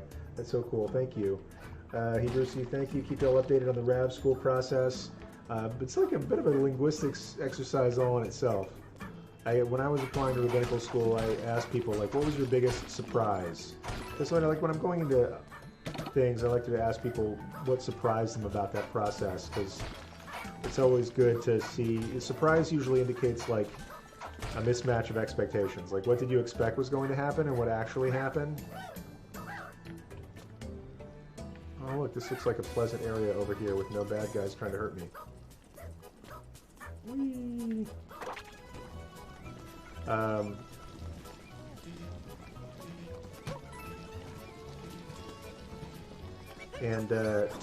So when I went to visit American Jewish University, the Ziegler School of Rabbinic Studies, where I wound up going, I asked people, like, what was your biggest surprise? And to a person, they all said the Hebrew.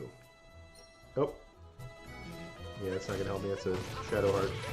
They all said the Hebrew is the biggest surprise. And as one person put it to me, it's like, we're not here because it's like this is, everybody here is a pretty smart, accomplished person. Like, you don't get to Rab school without having had some kind of, success in your life as a professional, either professionally or academically. And, so everybody's coming in as pretty smart people, but then it's like starting a PhD program in a language where you have a third grade reading level. Like, even if you were a Jewish studies major or whatever, everybody feels like they're coming in a little bit from behind, is my experience. And certainly I think I came in more behind than most. True fact. So it's a process. Oh, look, I got a heart. It's going to stop buzzing at me. But it's, it's something. Let's see. K. Dixie says, I can give you some valuable tips on academic success as a student. That's K. Dixie's thing. Y'all, if you need some academic advice. Gior wrote, thanks for that. KJ Wilcox asked, what does start your Gior mean? Woman Bullet shares Gior is the Hebrew word for conversion. Very good. Michael Pacheco 92 says, hey, I made a show for the first time in forever. So I guess Michael Pacheco made a show. I don't know what that means, but I'm going to find it and watch it. People are nice enough to watch my show. I'm going to watch your show. Okay, so I'm just trying to get enough power moons to get out of this dag-blasted food kingdom.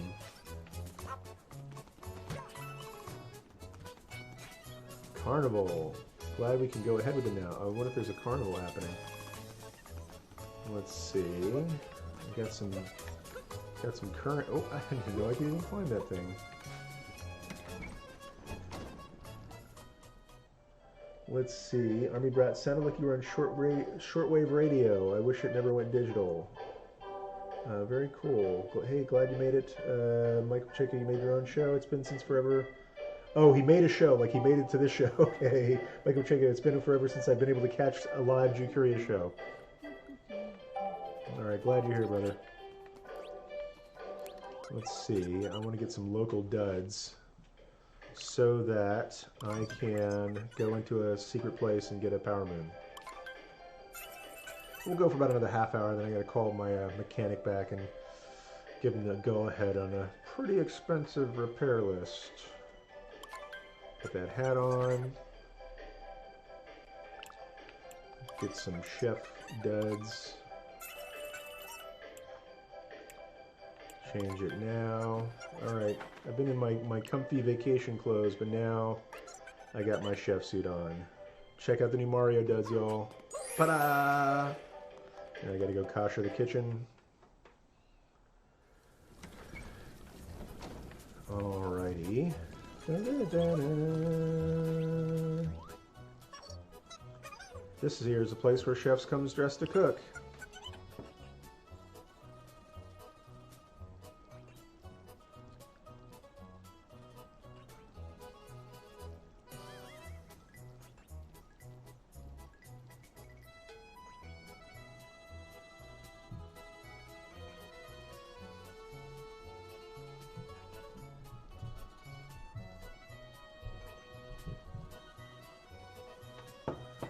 Alrighty. I got my chef's hat. Let's go right on in. So I'm getting texts from my mechanic and from my synagogue, just trying to figure out some services in the coming weeks. Okay. What do you need? We've got this pot on a good simmer. It really brings out the flavor. But you know what? It could be better. A little hotter, that'd do, but I just can't get any more heat from that lava. So I bet if I bounce some of these hot guys in there, nothing worse than a so-so simmer. Throw my chef's hat at him. What if I...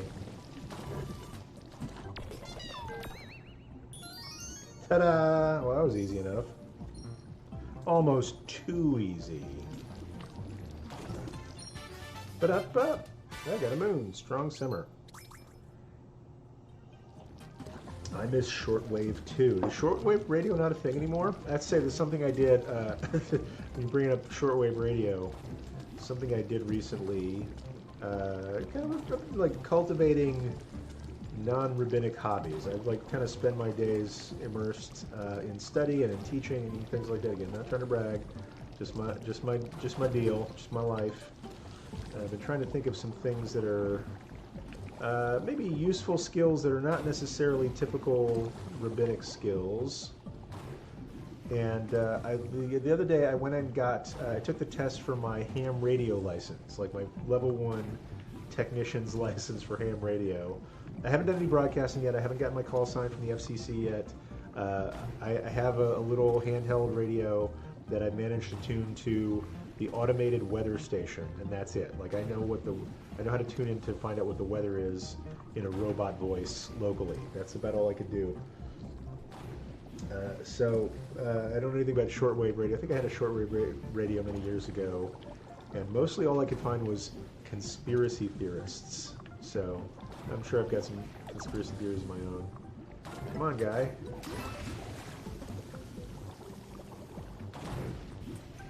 Oh, that's right. Come on, tomato face.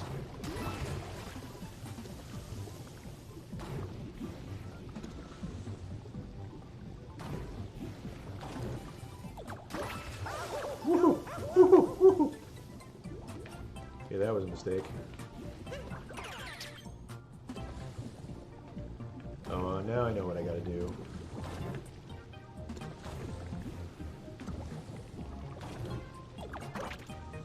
Woohoo! Okay.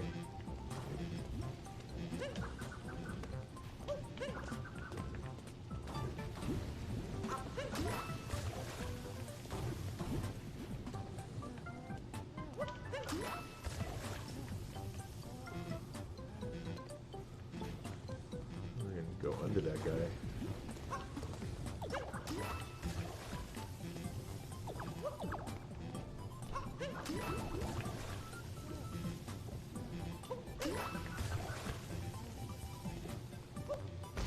Oh, okay. I can tell this is going to be challenging.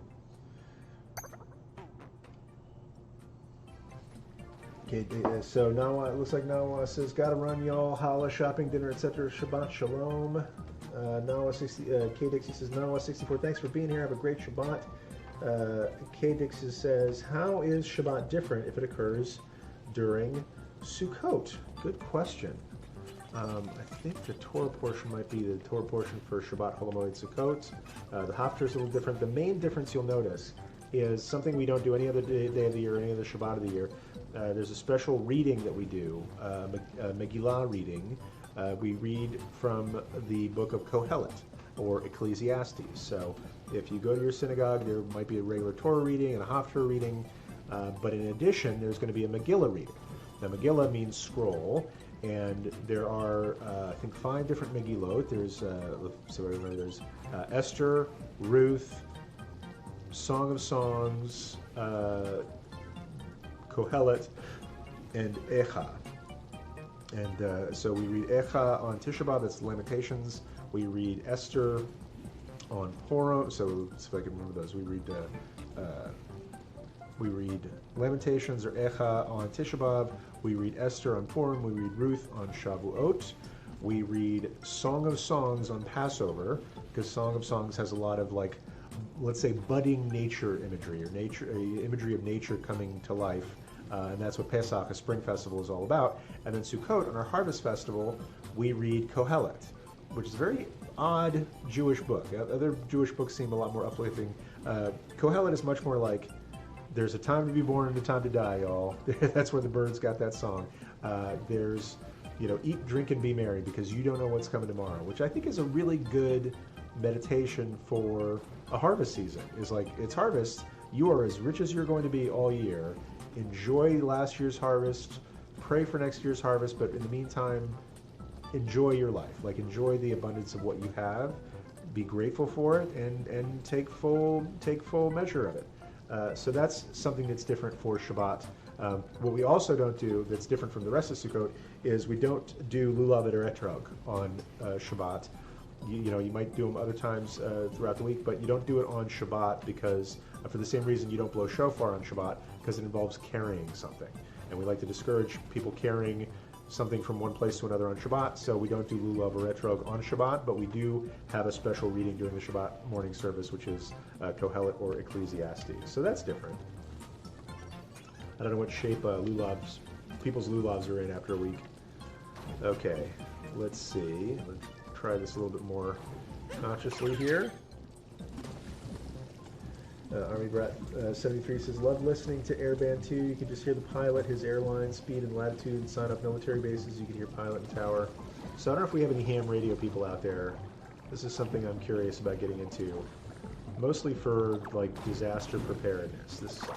I started thinking about a lot of stuff last year when we had, or this past summer, when we had an earthquake. Kind of got me thinking about how to be prepared for disasters. My wife went out and bought a bunch of bottled water and some kits and stuff. I'm not making fun of her. Like, that's how she responded. Realized we didn't have a stock. They say, if you have a major earthquake or other disaster, you should be ready for, the authorities not being able to get to you for 3 to 5 days. After that, okay. Just got hit by a hot tomato. You should be prepared for, the authorities not getting to you for some time. And so, we got some disaster supplies, but I also started thinking about, okay, if, when we had our last earthquake, it was just like a really mild earthquake, but my family was at home. I was at work in Pasadena. It was actually the first time I ever led services during an earthquake. I don't recommend it. It was a little bit disconcerting. But, if you're going to pray, it's a good place to be. But I was in Pasadena, my wife was back in Burbank, and had there been a major earthquake, the cell phones wouldn't have worked. Like, the cell phone signals would have gone all jammed up. So I started looking into amateur radio, so that maybe my wife and I could stay in touch when there's some sort of disaster. Take that, tomato head.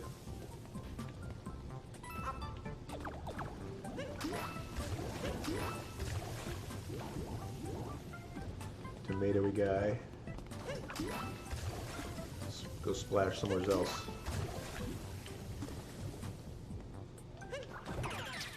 Okay, now I'm going to go from tomato puddle to tomato puddle. Because apparently that's what this guy can do. Just go from tomato puddle to tomato puddle.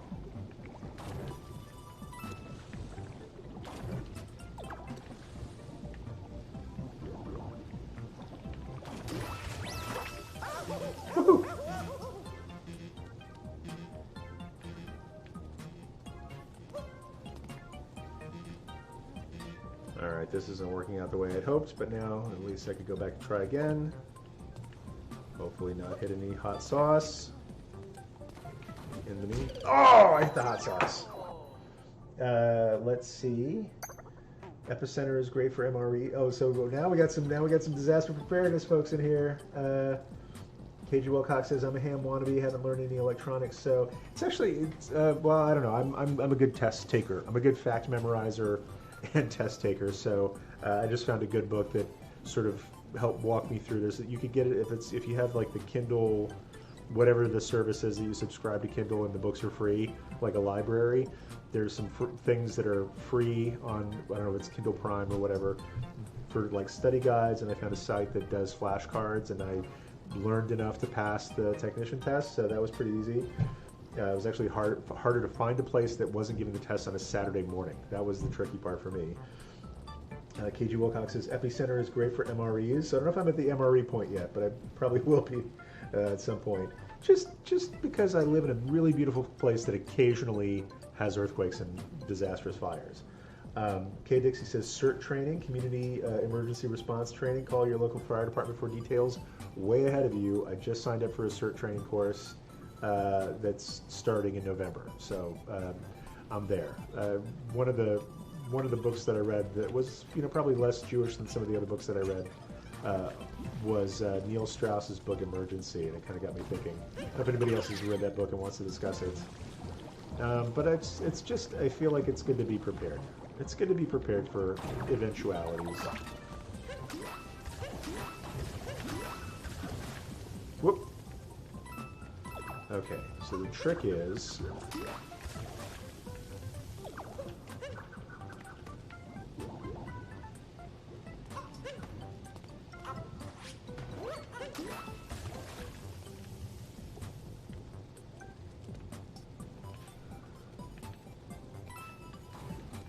get around these guys without...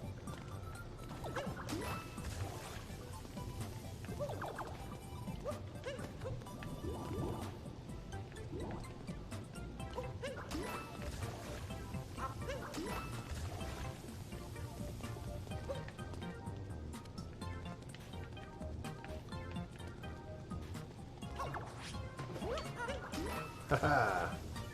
Take that, tomatoes. Okay, so Mario's making the sauce. It's not actually burned by any of the sauce, which is nice. Starting with full range. Okay, so did I get all the tomatoes that I could get? Splash in there. K Dixie donated 100 bits. Yay, Rabbi Carrier's taking CERT training. Wow, thank you. That's really nice. What Kay's doing right now, there's this thing you can do called cheering. If you're watching us on Twitch, you can buy these little bits, and it's like a penny a point kind of thing. And then when something interesting happens, if you want to encourage that kind of behavior, you can give cheers. Why is that guy not popped? I popped that guy myself. Oh.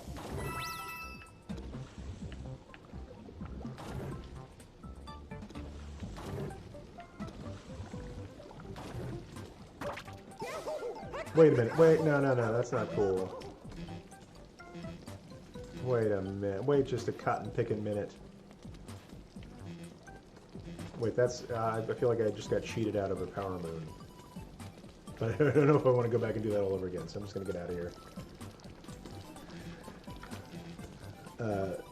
So it looks like Kay's give us some cheers. That's awesome. Army Brat 73 says, hate MREs, military ones in thick brown or green bags, especially since they never give enough TP. Okay, most military guys like the beef stew and spaghetti. The desserts were good. Okay, I haven't had an MRE myself. But, I'm kind of a disaster preparedness mania right now, so we'll see how that works out. Oh, we're gonna get some more of these little guys.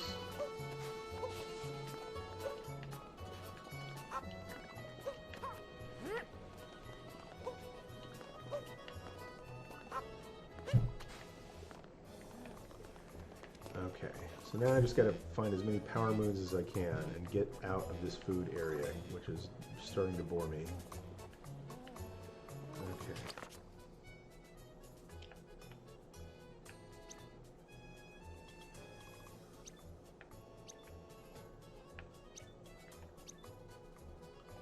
Volcano Cave. Tasty bites are good, KG Wilcox says. So it sounds like we've got some good sources for MREs here.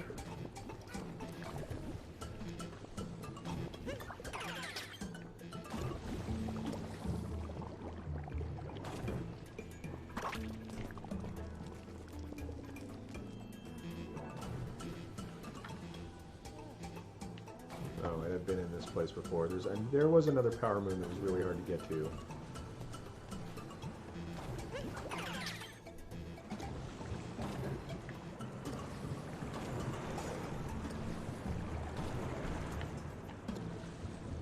see a heart down there? No. I did not see a heart down there. Gah.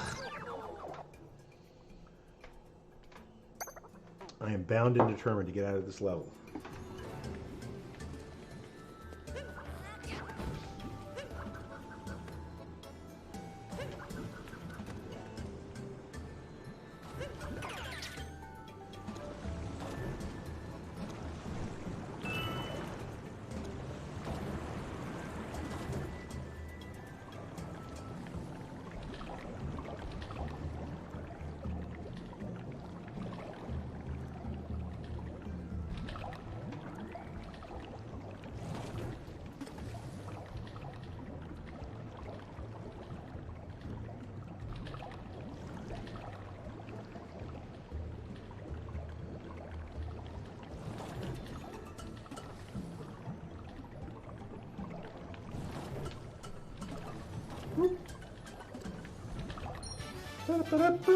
I got a moon. Alcove behind the pillars of magma.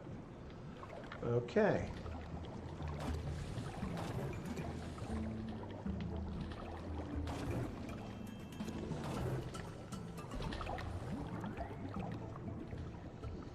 Hope it's pomodoro sauce. Looks like the pink slime from Ghostbusters 2. Can I just go through that door, or do I have to?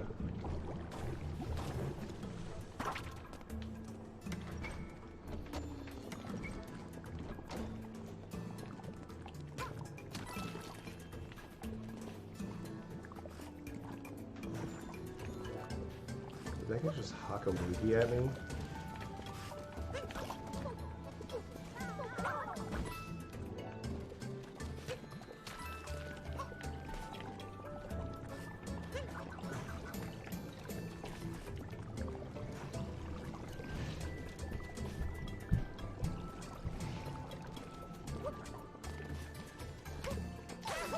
Gotta step right into that.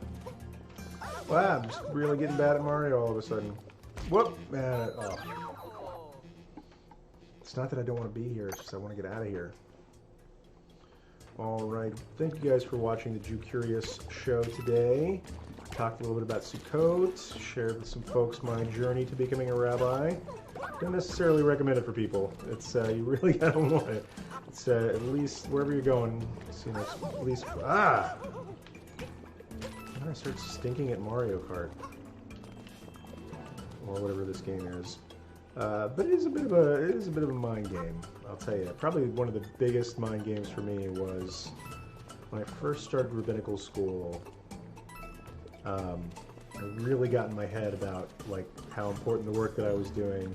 Right before I left for rabbinical school, one of my friends said to me, he said, "Oh, I'm so excited that you're going to be our rabbi." And I'm like, I almost quit right there. Just because I wanted to be a rabbi, but then as soon as somebody said you're going to be my rabbi, I was like, that's a lot of responsibility. Like, I never thought about being somebody's rabbi. So that scared me a little bit. But then when I got to rabbinical school and I'm taking, you know, I was talking about the Hebrew portion of it, at least where I went. You know, you're taking modern Hebrew and Mishnaic Hebrew, which is, you know, circa year 0 of the Common Era, and biblical Hebrew, and classical, like, Talmudic. Well, Talmudic is, you learn in the Aramaic later, but right in the beginning, you're taking, you're studying biblical Hebrew, Mishnaic Hebrew, and modern, you know, vernacular Israeli Hebrew all at the same time. And it's a little bit overwhelming. And I remember one day in my modern Hebrew class, which was probably the hardest for me, was I got a C on a quiz. And it wasn't like just getting a C on a quiz. It was like I got a C on behalf of the Jewish people. It was like, it just felt like it wasn't just a Hebrew quiz. It was some sort of like holy failure of mine that I didn't do better on that quiz. So that was a little bit, then I got over it. It is a humbling course of study, as it probably should be. Okay, so there's a scarecrow guy, which means there's probably something exciting that happens. So if somebody wait to get close to that scarecrow guy.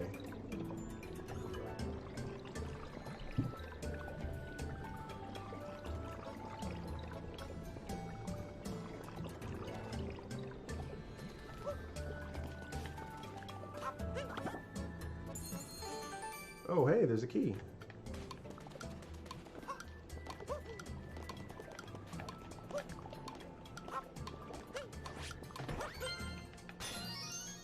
Oh, and now I gotta get there before these platforms disappear and the thing disappears.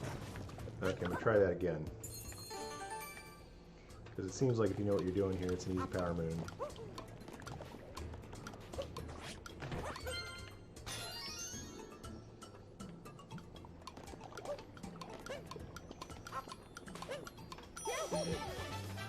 Ooh, that was close.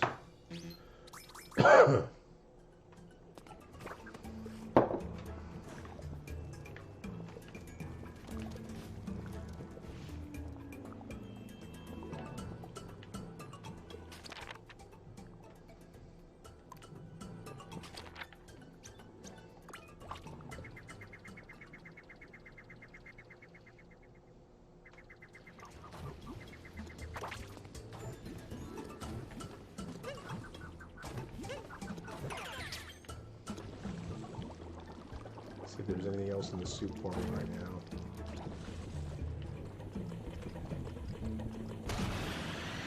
Fight that bird again.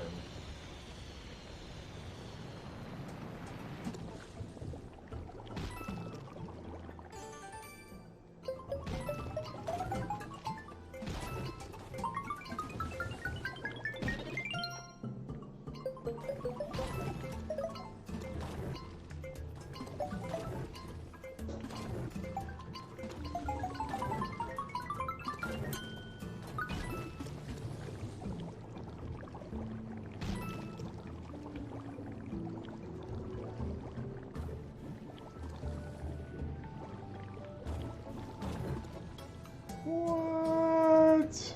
Whoosh.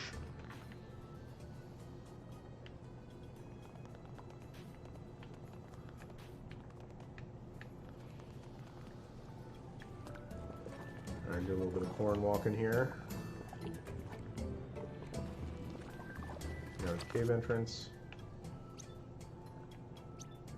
See if there's anything on the meat plateau.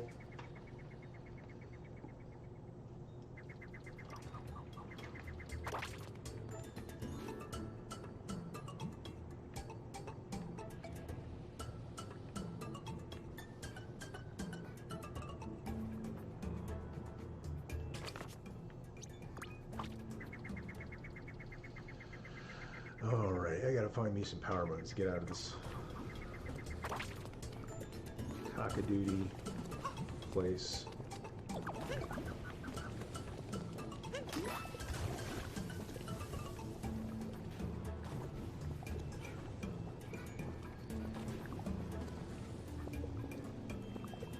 Okay.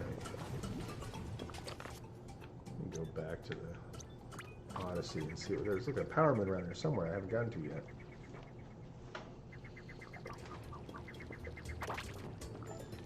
Just need 2 more.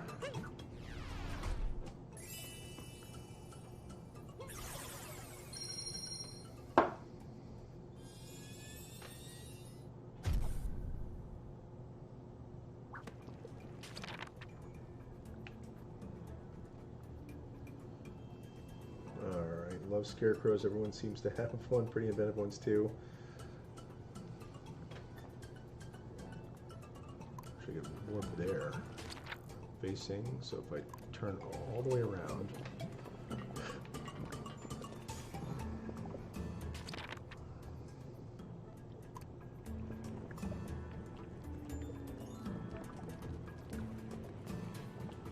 So somewhere out there.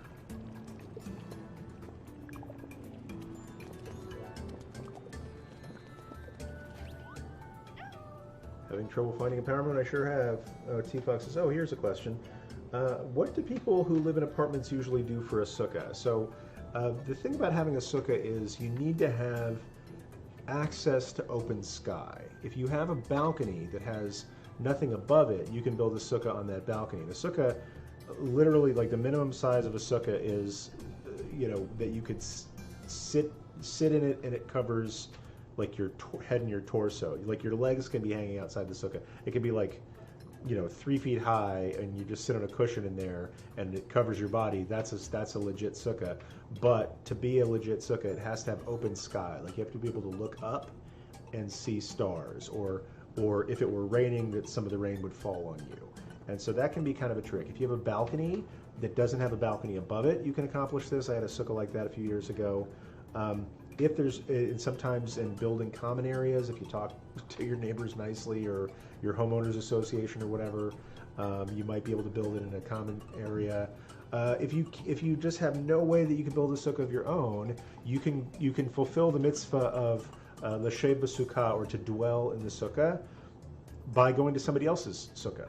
And so that's why most of the time, like synagogues will build a sukkah, just because it's a nice thing to do, but also because it benefits those who belong to the synagogue, who don't, or who are, who can go there, who can't make a sukkah of their own. So, I mean, the thing is, I went from, a few years of graduate school into kind of moving into different apartments, in places where I was working. So for most of my life, I haven't lived in a place where I could have a sukkah. There was one apartment that I was a top floor apartment, so my balcony was open air. And then for about a year, I lived in a house that had a backyard. Then I had a great sukkah. But then we moved to an apartment, and I donated that to a friend of mine who had a backyard. So if you can't build a sukkah where you are, I highly recommend talking to a friend who has a sukkah. If you have a friend who has a backyard, maybe you can ask them nicely if you can build a sukkah in their backyard. Say it's only for a week, and then I'll take it down.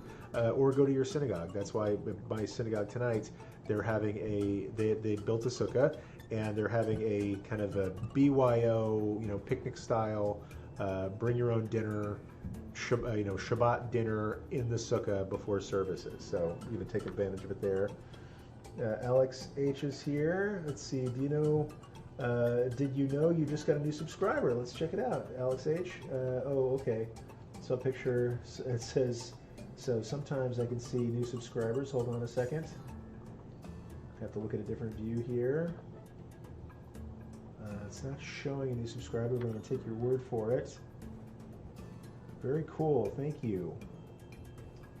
So thanks for being here. All right. Okay, so people are sort of talking about subscribers, etc. Let's see.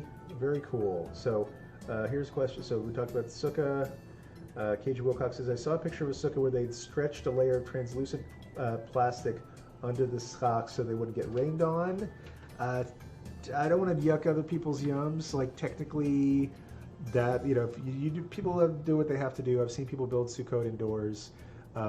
It's sort of a sukkah in spirit. If you're going by the traditional rules of constructing a sukkah as laid out by the Mishnah and the Talmud, having a sheet under the schach so people don't get rained on is not necessarily a kosher sukkah.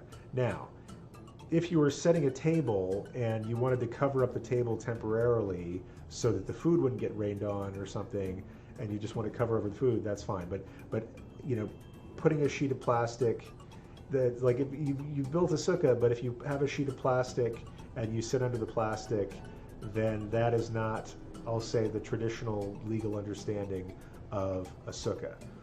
Is it, do people derive benefit from learning how to build a sukkah like that? That's fine. But if you ask the question, and in the Talmud it doesn't, there's no plastic in the Talmud. They haven't figured out how to derive petrochemicals at that point. But they would talk about a sheet, like a fabric sheet. So if you have a sheet under your schach to keep the little bits of palm fronds from falling in your food, then that is not technically a kosher sukkah. But again, I don't yuck other people's yums. I'll just answer questions according to traditional Jewish law.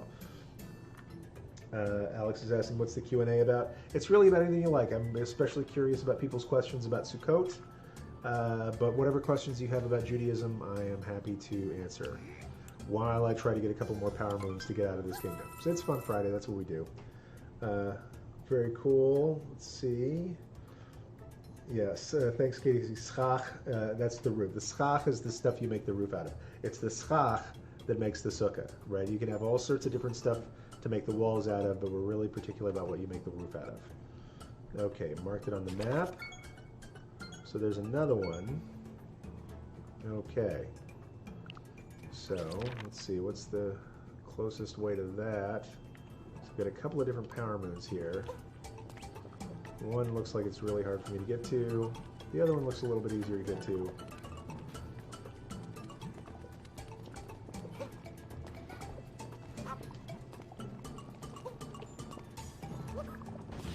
Whoa, hey!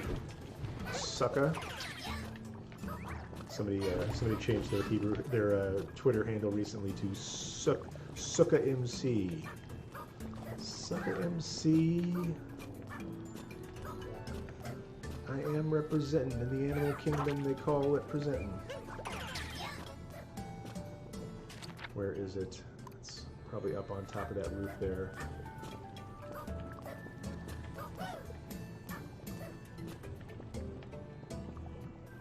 Oh, I see what's happening.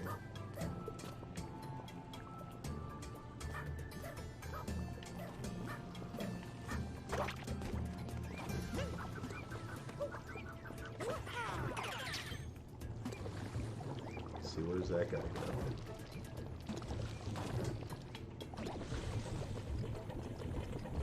Do I want to launch wherever he's launching?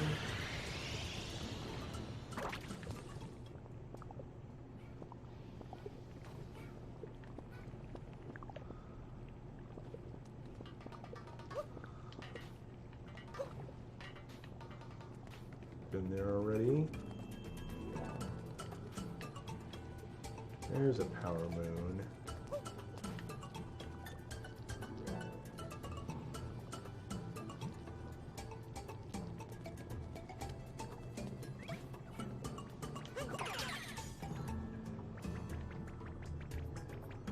Some salted mushrooms.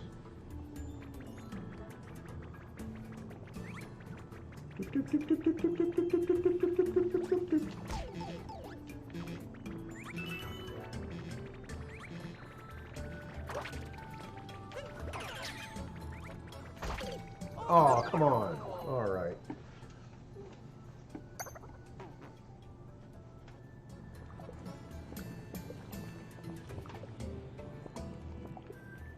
Here we go.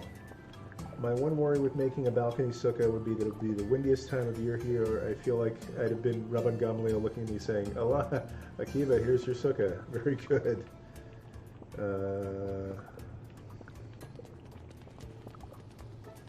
Let's see.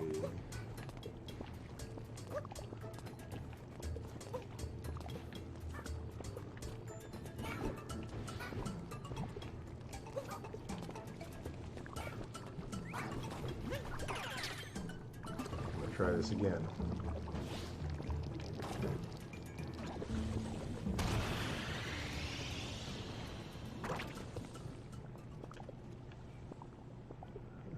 Oops, where's your sukkah? Yeah, you know, that's the thing. And so part of building a kosher sukkah is it should be able to withstand a moderate wind, right? If it can't even, you know, if it can't even stand a light breeze, then it's not really. Then it's not really a sukkah. But if it can withstand like a moderate wind, then it's a sukkah. Let's see, where do I want to flick to? Guess I'll flick over there.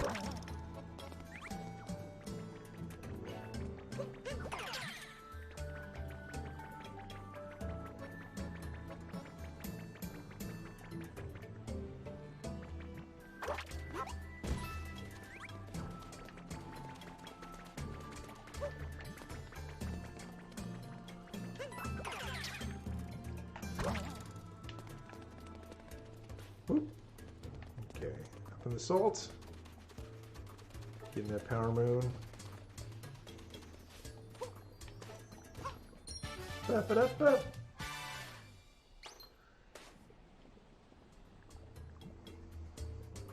Rabbi says, don't like the canvas ones like a tent. It has a clear plastic on top versus a bamboo mat.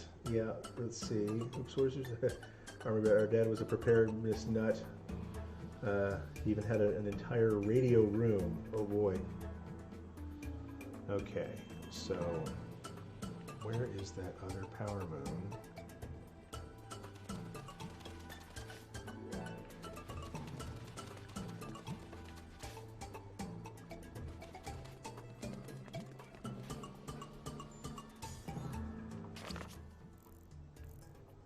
Oh, that's the place I just was. Okay, so now instead...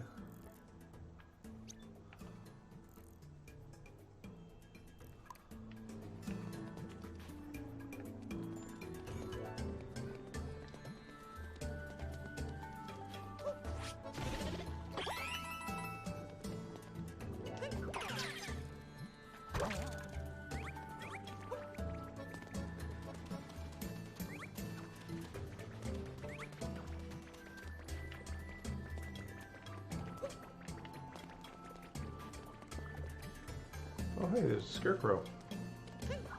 How's Mrs. King doing?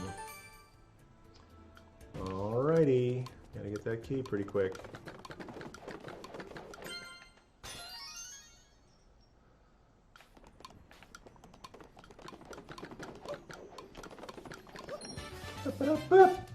Whew.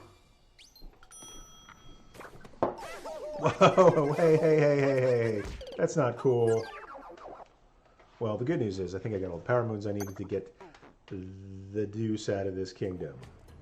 Because this is, like, not my favorite kingdom. Okay. Alright, we're going to go to... Oh, boy, it's after 11 o'clock. I got to call my mechanic. So we're going to go to the next kingdom, and we're going to call it a day. Listen, everybody, I really appreciate your hanging out with me on this fun Friday. We've got a little Mario played, answer some really great questions. Just some things that are coming up in this community.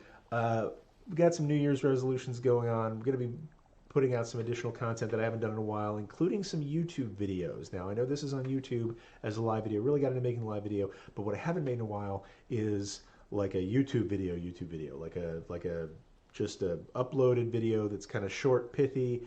I've been sort of going through different surveys that people in my community have been filling out, figuring out some questions that are important to them that maybe I haven't answered in a concise way. And so stay tuned. I've got a whole bunch of YouTube videos coming up pretty soon and getting back into the podcast. So these are some New Year's resolutions of mine, making more YouTube videos, getting back to the Jewcurious show podcast per se, like the podcasty podcast. It's been about, I think it's been about 6 months since I made an episode. Keep an eye out for that. If you're not subscribed to my YouTube channel, now's a great time to do it.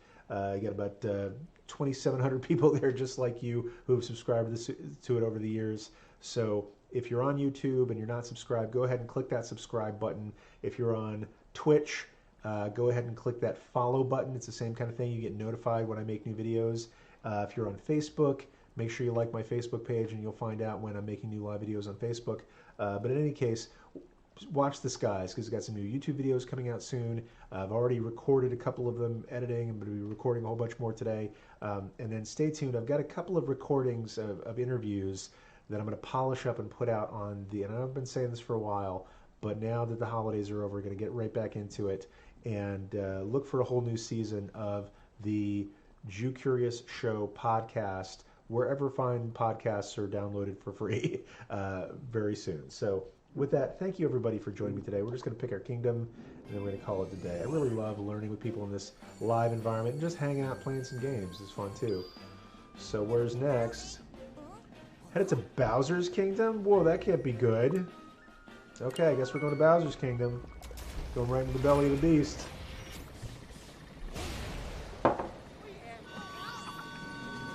Alright, K Dixie says on Twitch, click the little heart to subscribe. It's like a little purple button above the video. On YouTube, it's usually a little red button right below the videos. Facebook, you know how to like stuff on Facebook. So, let's see. You may like a movie on YouTube called Sukkot in Israel. Very nice. Check that out. Took the time to steal the stupendous stew. I imagine that's what he's serving at the wedding reception. Alright, triple jump. Yeah, not really interested in that. Wow, Bowser in Bowser's Kingdom. Is that the Bowser? I got a bad feeling about this, Chewy. Okay, KG Wilcox says, Shabbat Shalom, everyone. Happy Shmini Atzeret Simchat Torah. We do both on Monday. Okay, some communities do both on Monday. Some communities do it Shmini Atzeret on Monday. Simchat Torah on Tuesday, if you're in a 2-day kind of place. Okay, there's a big scary dragon coming. Alright, we'll deal with that when we deal with it. But the other thing I want to say, pay attention on Monday. We won't have a live broadcast because it's a holiday. On Monday, there's a special part of the prayer service called Geshem. So Monday morning, after the Torah service, pay attention during the beginning of the Musaf Amidah. There's a thing that we only do on Shmini Atzeret called Geshem. That's a special prayer for rain that we do. So check that out. Your Shlech Tzibor, the prayer leader, might be wearing a kittel, which will be interesting. So thank you all for watching. We're going to see what's Bowser up to. Do we have to fight a dragon right away, or can we wait a little bit before fighting a dragon? We'll fight the dragon next week. So let's see what's up in the Bowser Kingdom. It's a pretty unpleasant place, if memory serves. Crumbledon. Okay. Bowser really trashed this place. Okay. All right, with that, we're going to sign off for today. So thank you for joining me. This is one of my favorite things to do, is hang out with this community live. Thanks for some great questions today.